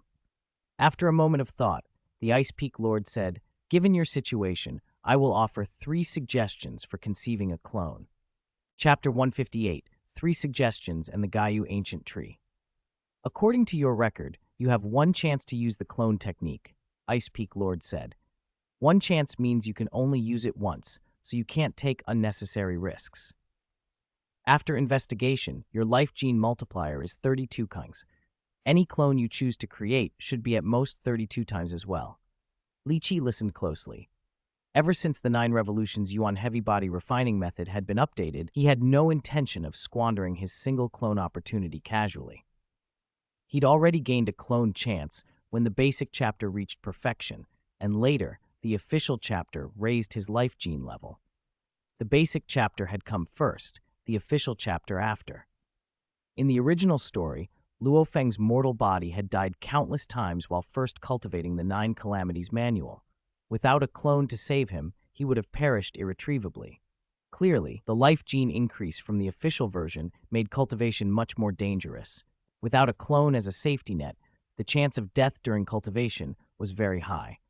That the basic chapter provided a clone was the best proof. My first suggestion is to conceive a demonic killer race clone, Ice Peak Lord said. The demonic killer race is a top-tier energy life form, known as the strongest assassin race. Their drawback is extremely slow and difficult growth. Their black skin bears dark golden space origin law patterns, which can help with comprehending space law. They are energy-based beings without souls, and they're natural prodigies in space law. Their space law aptitude is nearly perfect. They have no fixed appearance and can shift forms at will. They also possess a talent technique called replication. They can replicate a target's life aura, soul aura, and so on. Unless an undying probes inside the body with psychic energy, the demonic killer race's disguise cannot be detected by appearance or aura. The reason I recommend this race is that as a soulless energy life form with the replication talent, it has tremendous life-saving potential and very high space law aptitude. I also know you bought a sizable piece of demonic killer race skin to study space law. Ice Peak Lord paused and looked at Li Qi. If you decide on a demonic killer race clone, I don't recommend using that piece of skin. Buying a new, incomplete piece worth about 100 points is more than enough to conceive the clone. Li Qi felt a cold sweat break out on his brow. Ice Peak Lord had seen through his intent. The skin required to conceive a clone wasn't large. The expensive piece he'd bought earlier, over 1,000 points, was meant to make others believe he'd purchased it to study space law, not to create a clone. My second suggestion is a Drumhorn Shock Beast clone. Ice Peak Lord continued. The Drumhorn Shock Beast is an extinct flesh and blood special life form with a life gene multiplier of 30 times. Its body can reach over 1,000 kilometers in length. Our human race still has some resources to create this clone. The Drumhorn Shock Beast has 2 talent techniques, space domain and time domain. Separately, they aren't particularly powerful, but together they wield some capability to control time and space. Its law aptitude isn't outstanding. If full marks are 10 points, its space law is about 5, and its time law about 7. Li Qi felt tempted. Space and time talent together, plus a talent resembling control over time and space, sounded promising. He still wanted to hear the last suggestion before deciding. The final suggestion is to conceive a Gayu Ancient Tree clone. Ice Peak Lord revealed the third option. This is an extinct plant-based special life form. We still have some resources to create it. When a Gaia ancient tree reaches its peak as an undying, its divine power body can tower 100 kilometers, and its life gene multiplier is 32 times, exactly matching yours. It also has very high aptitude in both space and wood origin law, roughly 8 points each. The Gaia ancient tree has two talent techniques. One is Gaia cage, an expression of wood-space fusion laws. It's not only strongly suppressive, but also has some ability to seal space. The other talent is Move Branch, the main tree's method of movement. The main trunk can cultivate up to 2 subtrees. Each subtree can only reach about 1% of the main tree's height. After cultivating subtrees, the main tree can transfer its soul core into a subtree. Once the soul core is transferred, the main tree withers, and the subtree becomes the new main tree and can continue to grow to 100 kilometers. Lychee's expression brightened. The Guyu ancient tree fit his plans perfectly. Exceptional wood and space aptitude, a fusion law talent ideal for a beast god path, and one clone could act as multiple identities. He almost spoke the decision aloud. Then Ice Peak Lord added, "This Guyu ancient tree has a drawback. Our human race only has World Lord rank clone resources for it." What? Only World Lord rank resources? Lychee was stunned. Then how can I conceive a Gaia ancient tree clone? In the original tale, Luo Feng's conceived clones never exceeded the Golden Horned Beast realm. At astral rank, he conceived a planetary-level Earth-human main body. At universe rank, he conceived a universe-level demonic killer race clone. At World Lord rank, he conceived a World Lord-level Blood Sea clone. Does the clone technique you can use limit you to creating clones only within the same realm as you? Ice Peak Lord asked, then explained. The universe is vast and mysterious. Sometimes special circumstances let people create clones regardless of their relative strength. But resources that can create clones are limited to below undying. Once a life reaches undying, its life essence has become divine power. I'm telling you this so you understand. If your clone technique doesn't restrict you to your realm, you could take a gamble. If you don't want to gamble, you can choose the first 2 suggestions, or you can exchange for the clone resources you want from the Virtual Universe Corporation's treasury. If you want the latter 2 clones I suggested, tell me and I'll arrange to have the resources sent to you. If not, you may leave. I'll give you some time. Think it over carefully. Ice Peak Lord's figure melted away from the stone table, his voice lingering. Lychee barely noticed his departure. He was deep in torment over which clone to conceive. His first choice was clearly the Gaia ancient tree, high wood and space aptitude, fusion law talent, multiple identities, perfect for walking the beast god path. Next was the drumhorn shock beast, whose combined space and time talents sounded useful, though not exceptional. Last was the demonic killer race. Its space law aptitude was near perfect, and Lychee himself had decent space ability, but given the better options, he naturally leaned away from it. Gamble or not gamble? Lychee muttered inwardly, conflicted. If he gambled and won, the Guyu ancient tree would open unlimited prospects. The beast god path would be far smoother, and he'd essentially have 3 clones. If he lost, he might forfeit his only clone opportunity and risk dying while cultivating the 9 revolutions technique. If he didn't gamble, a drumhorn shock beast would be safe, but limit his future. Its law aptitudes were mediocre. He could try a space-time fusion route, but that path was extremely difficult and lacked predecessors to study. He paused as a strange thought rose. There might be predecessors on the time-space fusion path, then pushed it aside and focused. The basic chapter only says you get 1 chance to use the clone technique, and you can conceive a clone not exceeding the main body's life gene multiplier, limited to universe rank, he recalled. This limited to universe rank probably means the technique itself is usable at universe rank, because the first stage of the 9 revolutions method is likewise limited to universe rank cultivation.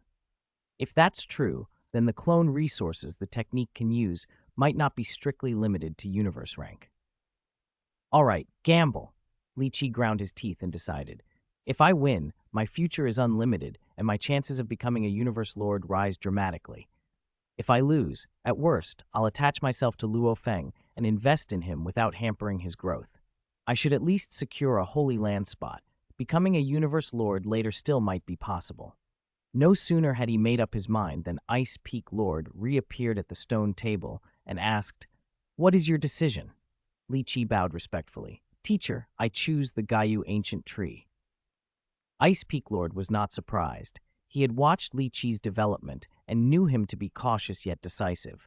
When his elder brother died and his family faced crisis, Li Qi had boldly chosen to cultivate for his family, despite his own frailty, and luck had spared him from possession. "Good," Ice Peak Lord nodded. "Return for now.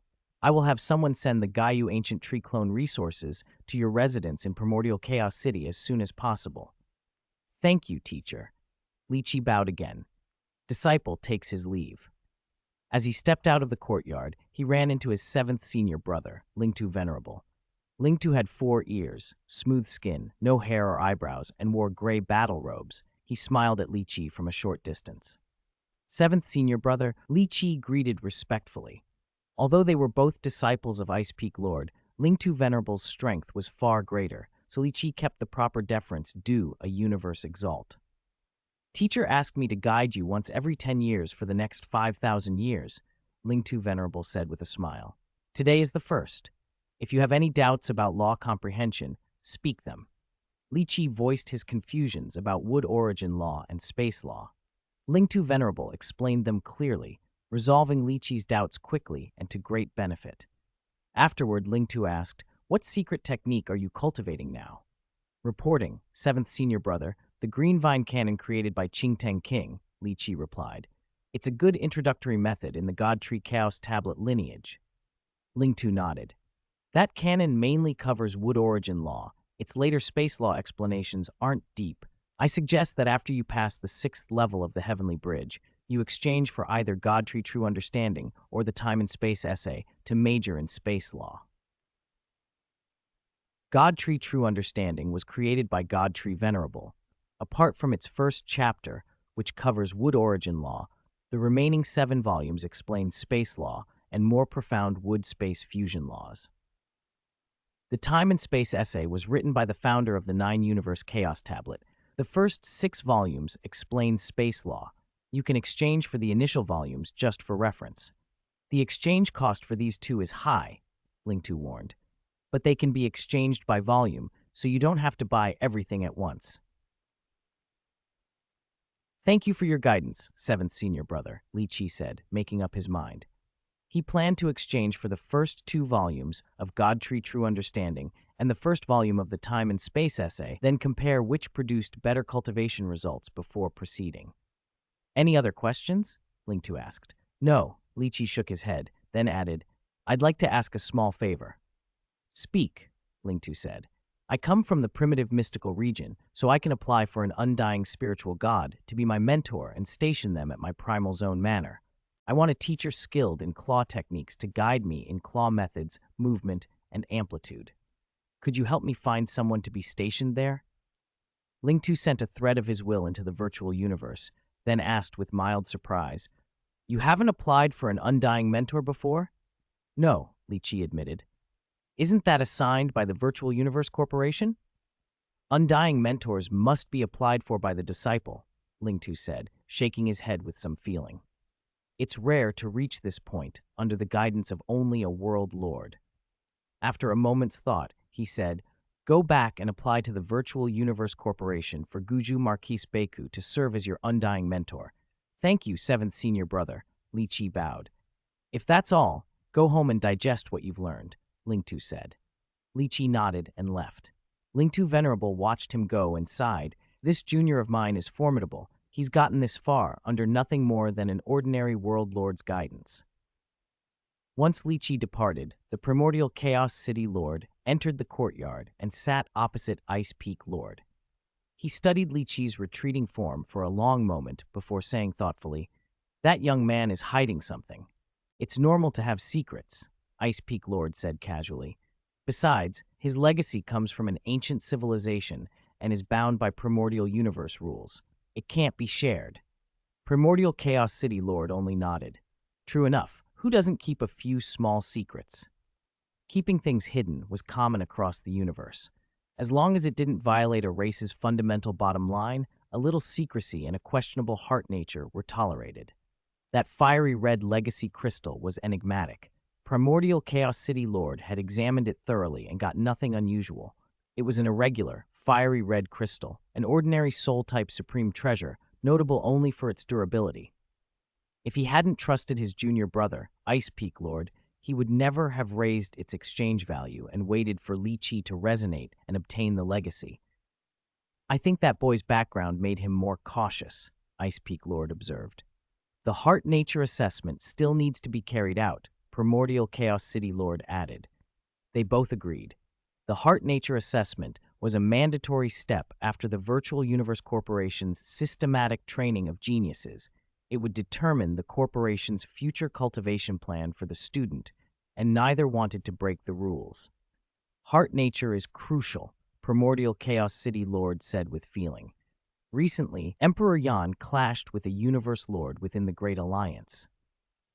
Ice Peak Lord frowned. Emperor Yan is a high-ranking member of the Great Axe Battleground. Shouldn't this be handled internally by the Battleground first, then mediated by the Great Alliance?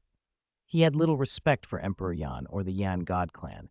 Despite their strength, their heart nature had always been poor, especially Emperor Yan. Since ascending to Universe Lord, he'd behaved arrogantly and aggressively, seizing resources for his clan and offending many other Universe Lords. That would inevitably stir discontent. Emperor Yan's temperament has always been problematic, Primordial Chaos City Lord said. His aggressive behavior has already caused dissatisfaction within Great Axe Battleground. Ice Peak Lord was surprised that Emperor Yan was disliked even by his own Battleground allies. How long had Emperor Yan been a Universe Lord? Less than 1,000,000 epochs. Even members of Great Axe Battleground feel that way? Yes, Primordial Chaos City Lord said. Luckily, our Virtual Universe Corporation has no one like him. While the two Universe Exalts talked, Li Qi had already left the City Lord's mansion and returned to his residence nearby. Word spread quickly among the younger geniuses of the Peak Genius Battle. After KD, Li Qi had also been invited to the City Lord's mansion and accepted as a disciple by a Universe Exalt. What? Li Qi was taken as a disciple by a Universe Exalt. He barely showed any space law talent. How could a Universe Exalt accept him? This has to be false. Most of the geniuses refused to believe it. A genius like KD, who had displayed terrifying insight into time and space laws, would plausibly draw a Universe Exalt's attention. Li Qi, conversely, had only demonstrated exceptional comprehension of lower laws, so people doubted the story. In Primordial Chaos City, Nuno sat cross-legged when the news reached him. He slammed a fist into the ground and roared softly, "Impossible! Absolutely impossible!" Li Qi had only shown deep understanding of the wood origin law. How could a Universe Exalt possibly take him as a disciple? After falling into the highest beginning mythical region during the battle, Nuno had been training non-stop to catch up to what he'd lost. KD was simply too strong. Nuno accepted that he couldn't beat KD in the near term and would need ages to close the gap. He believed Li Qi had won on the arena by taking an unconventional path, focusing on wood origin, and that with systematic training from the Virtual Universe Corporation and an undying spiritual god mentor in his own clan, his future would eclipse Li Qi's. Now, to hear Li Qi had been accepted by a Universe Exalt, someone of such lofty rank, felt intolerable. Even if it were just a named disciple, it was a blow he couldn't swallow. In another residence, KD, who had also visited the City Lord's inner halls, read the news and fell momentarily still. "As I'd thought," he murmured, "the one who could challenge me in this Peak Genius battle might be him. But why would a Universe Exalt accept him?" KD wondered. Recalling Li Qi's performance, KD couldn't see what merited such favor. Still, he shook his head. "Even with a Universe Exalt as a teacher, he won't catch up to me." On Thunder Island's central mountain in the virtual universe, Gulun Venerable watched Li Qi's challenge of the Heavenly Bridge repeatedly on a huge light screen. "Nothing special," he said, more to himself than anyone else.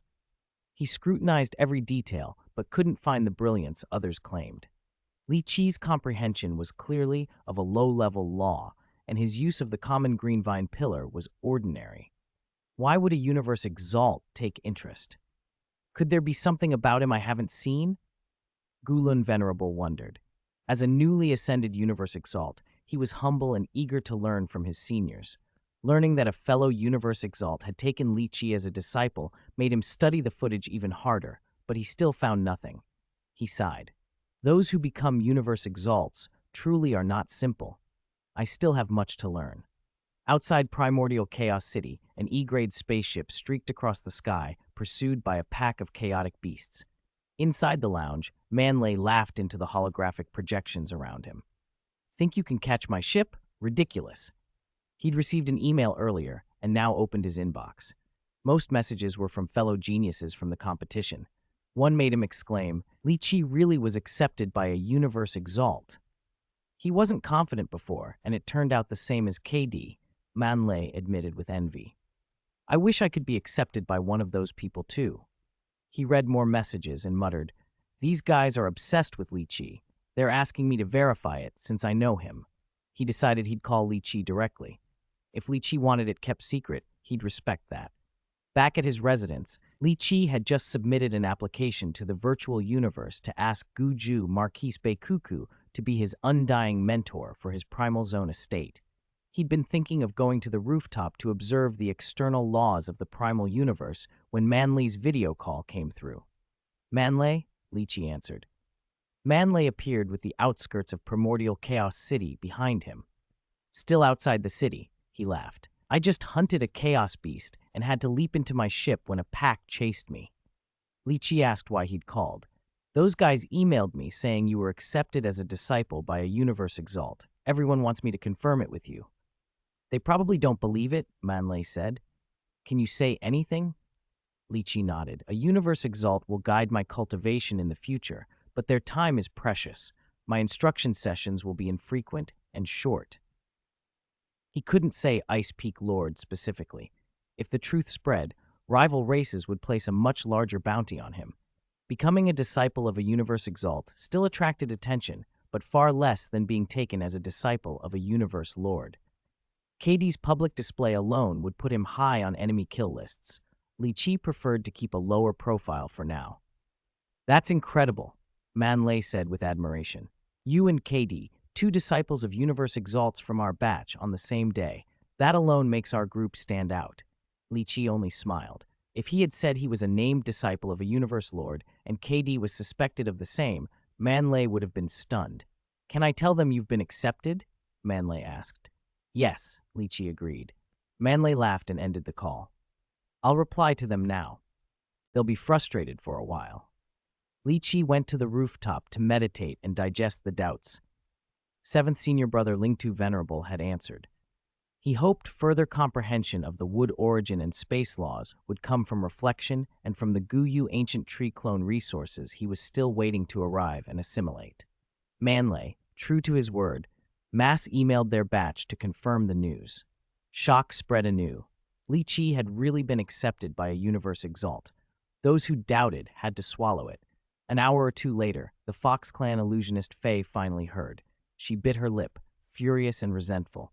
1 place difference, and the gap is this huge. Before the battle, she'd aimed for first, but she had slipped to third, and the top 2 were both disciples of Universe Exalts. She, ranked third, hadn't even been taken by a champion undying as a disciple. 1 day later, after fully digesting Lingtu Venerable's explanations, Li Qi's understanding of the wood origin law and space law had deepened. He checked his virtual universe mailbox and found a reply. Respected member of the primitive mystical region, Li Qi Royce. Guju Marquis, Beikuku has accepted your invitation and has taken up residence in your number 115 estate in the Primal Zone as your guiding teacher. You may consult him at any time. It's done, Li Qi breathed. Guju Marquis accepted. Recommended by 7th Senior Brother Lingtu Venerable, Guju Marquis must be exceptional, Li Qi thought. He entered the virtual universe and flashed to the bound number 115 estate on Yushang Mountain. Your Highness! A servant bowed as Li Qi pushed open the bedroom door. Do you know where the undying spiritual god residing in the estate is? Li Qi asked. Replying to your Highness, the servant said respectfully. Guju Marquis is currently sparring with Lord Miao Li at the training ground. Thank you. Li Qi headed straight there. The servant watched his back, surprised and inwardly sighing at the young master's courtesy. At the training ground, the sound of metal on metal rang out.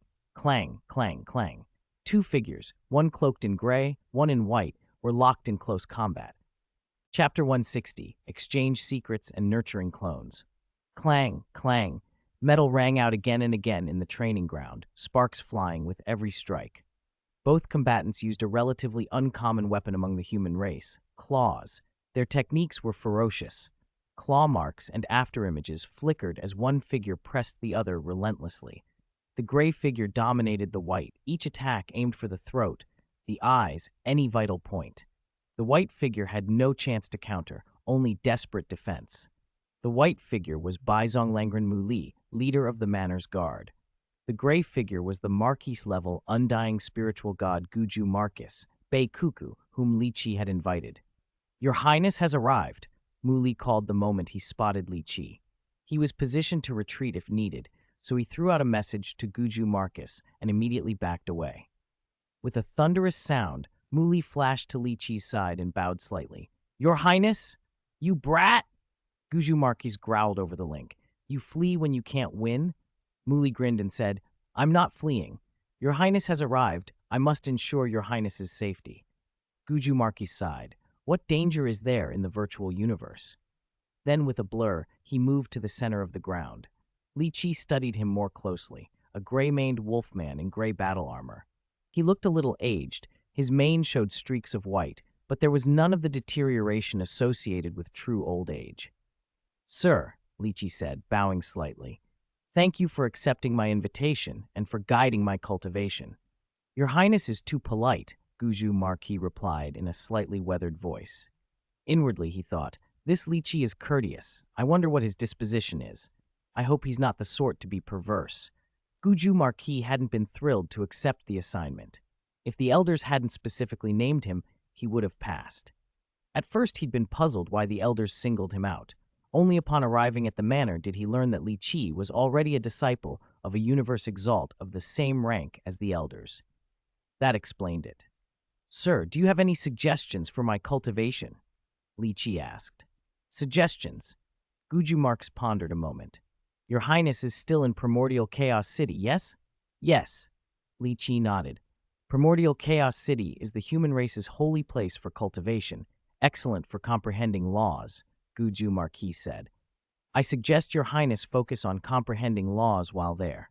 Claw techniques and amplitude can be cultivated after you leave the city." He spoke diplomatically. "I reviewed the footage of your Highness crossing the Heavenly Bridge. Your movement technique needs work. You should deepen your comprehension of space law and practice movement techniques that aid that comprehension." "Could you recommend a movement technique suited to me?" Li Qi asked. "Among space-based movement techniques suitable for Psyker Masters, myriad thread flow is common and useful," Guju Marquis said after a moment. "If you plan to complement close-quarters maneuvering, instant shadow illusion body is a good choice.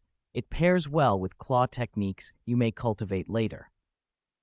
Li Qi considered the recommendation. Instant shadow illusion body was a close-quarters movement technique and therefore somewhat aligned with his future path, if he were going to raise a Guyu ancient tree clone. If he did nurture such a clone, he'd likely shift toward cultivating as a martial artist in the future. The beast god path ultimately best suited martial artists. Don't be fooled by Luo Feng in the original tale, Li Qi thought, who claimed to cultivate as both Psyker Master and martial artist. In the late stages, he'd effectively switched to martial artist, wielding a blade against monsters. "Thank you for your guidance, sir," Li Qi said. "You're welcome." Guju Marquis smiled. "You and Mr. Miao Li know each other?" "Yes," Guju Marquis said, turning to Miao Li. "This kid studied claw techniques with me for a few days." Muli grinned and nodded at Li Qi. That confirmed what Li Qi had suspected. The two shared a similar claw style because they'd studied together. "My main reason for entering the virtual universe this time was to meet you, sir," Li Qi said with a smile. "Now that you have Mr. Miao Li with you, I can return to Primordial Chaos City to cultivate with peace of mind." He flashed and disappeared in a streak of white light. Primordial Chaos City residence. Back in reality, Li Qi reflected, it's time to exchange for secret arts. I already have myriad thread flow, so no need for that. He needed to acquire the first volume of Time and Space Essay and the first 2 volumes of God Tree True Understanding, recommended by 7th Senior Brother. He also wanted Instant Shadow Illusion Body, as Guju Marcus had suggested.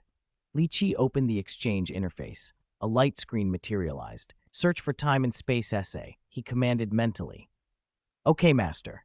Xiaoxi's sweet voice chimed in Li Qi's mind. The screen jumped to the Time and Space Essay entry. Time and Space Essay, Volume 1, 1,000 points. Volumes 1 to 2, 10,000 points.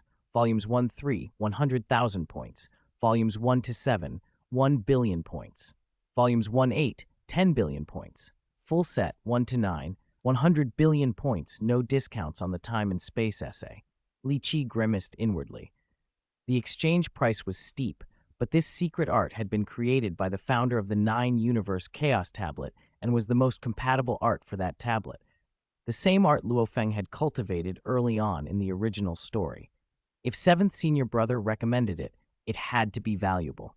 Li Qi exchanged for Volume 1. Next, he searched God Tree True Understanding. The full set was worth 30 million points, 8 volumes in total, authored by the God Tree Venerable. Volume 1 explains the wood origin law corresponding to diagrams 1 to 2. Volumes 2 to 5 explain space origin law corresponding to diagrams 3 to 6. Volumes 6 to 8 cover the wood space fusion laws for diagrams 7 to 9. The exchange prices individually were Volume 1, 3,000 points. Volume 2, 30,000 points. Volume 3, 100,000 points. Volume 4, 300,000 points. Volume 5, 1,000,000 points. Volume 6, 3,000 points. Volume 7, 10,000 points. Volume 8, 30,000 points. Li Qi noted that Volume 1 alone was pricier than the secret art, Floating Blood, which explained the first 3 diagrams of the 9-universe Chaos Tablet. But the first volume did thoroughly explain the wood origin law, so 3,000 points was not unreasonable. He purchased Volumes 1 and 2 of God Tree True Understanding. His account dropped by 33,000 points instantly.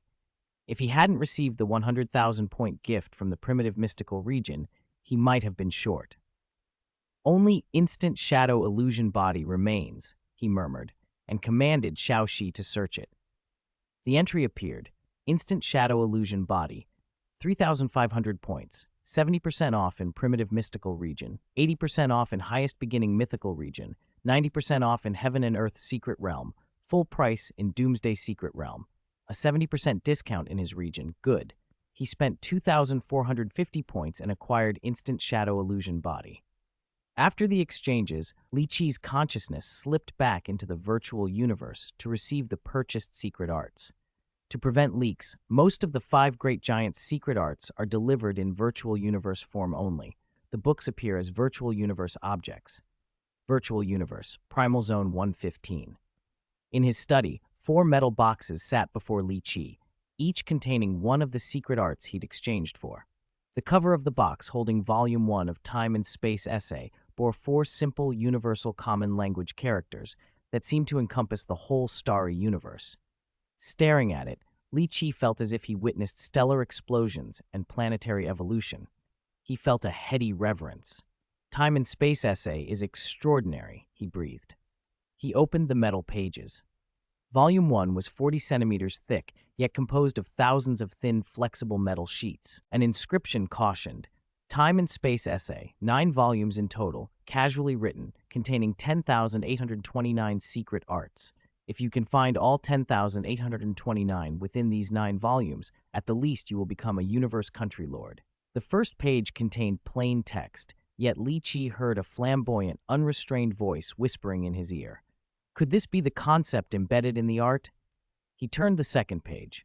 At first, a few strokes read like a vicious sword technique. Then when he looked again, it was merely those simple strokes. The impression vanished. Page 3 depicted a single fallen leaf with sparse veins, an image that suggested a mind-energy weapon attack art. He felt a faint glimmer of comprehension, but not enough to truly grasp the secret art. Frustrated, he closed the metal book of Time and Space Essay with a soft sigh. His understanding of space law was too weak, and besides, he He wasn't currently studying the 9-universe chaos tablet. Otherwise, he might have made quicker progress on the third page. A light screen blinked, an email from the Virtual Universe Corporation. 2 minutes had passed in the virtual universe while he'd only skimmed 3 pages. The email read, "Dear Li Royce, member of Primitive Mystical Region, the treasure you exchanged for has been delivered to your residence in Primordial Chaos City." Treasure? Li wondered aloud. Could the Guyu ancient tree clone materials have arrived? A white flash transported him back to reality. Primordial Chaos City residence. Li arrived at his front door to find a metal box waiting. He retrieved it into his study with mind power. Following the email's instructions, he placed his palm on the lid and infused a small amount of genetic primal energy and mind power. "Verification passed," a voice announced. A click sounded, and the metal box opened. The first thing inside was a piece of demonic killer race skin, over a square meter in size. Under it lay a world ring. Excited, Li took the ring, pricked his finger, and used his blood to claim it. The demonic killer race skin and the metal box were left aside. He poured his mind power into the world ring and confirmed it was the smallest type, an internal world measuring 10,000 kilometers in length, width, and height. At the world's center was a leaf, over 2 meters long, nearly a meter wide, and more than 20 centimeters thick. The leaf was preserved by special means and still carried vitality. Alongside it were plant resources, including a large pile of lanke fruits. Using divine thought, Li extracted the great leaf from the world ring. He opened the email from his teacher, Ice Peak Lord, and carefully compared the leaf in the message to the one he'd received, confirming they were the same. He exhaled slowly. "I hope I can nurture a Guyu ancient tree clone." This leaf came from a World Lord rank Guyu ancient tree. Its surface was covered with a tough protective film. Li tried to pierce it with his hand, but couldn't. He summoned the green vine pillar. A streak of green light shot out and struck the leaf. Puff! The azure wood thorn had just enough force to pierce the film and make a hole without cutting through completely. His control was precise. "Next, the blood sacrifice," he murmured. He produced a fiery red fragment of a 5th-order mind energy weapon, used it to cut the unarmored left wrist, and let fresh blood drip. Under the guidance of his mind power, the drops fell accurately into the hole in the leaf. "Still not enough," he said, and cut his wrist again with the broken mind energy weapon. Drip, drip, the blood fell onto the leaf. He repeated the process several times until most of the leaf's surface was soaked with blood. Then he allowed the cuts to seal. The loss left his complexion only slightly pale. For someone already at universe rank, this amount of blood loss was insignificant. This one attempt will decide success or failure, Li thought, taking a deep breath. He activated the secret art, Clone,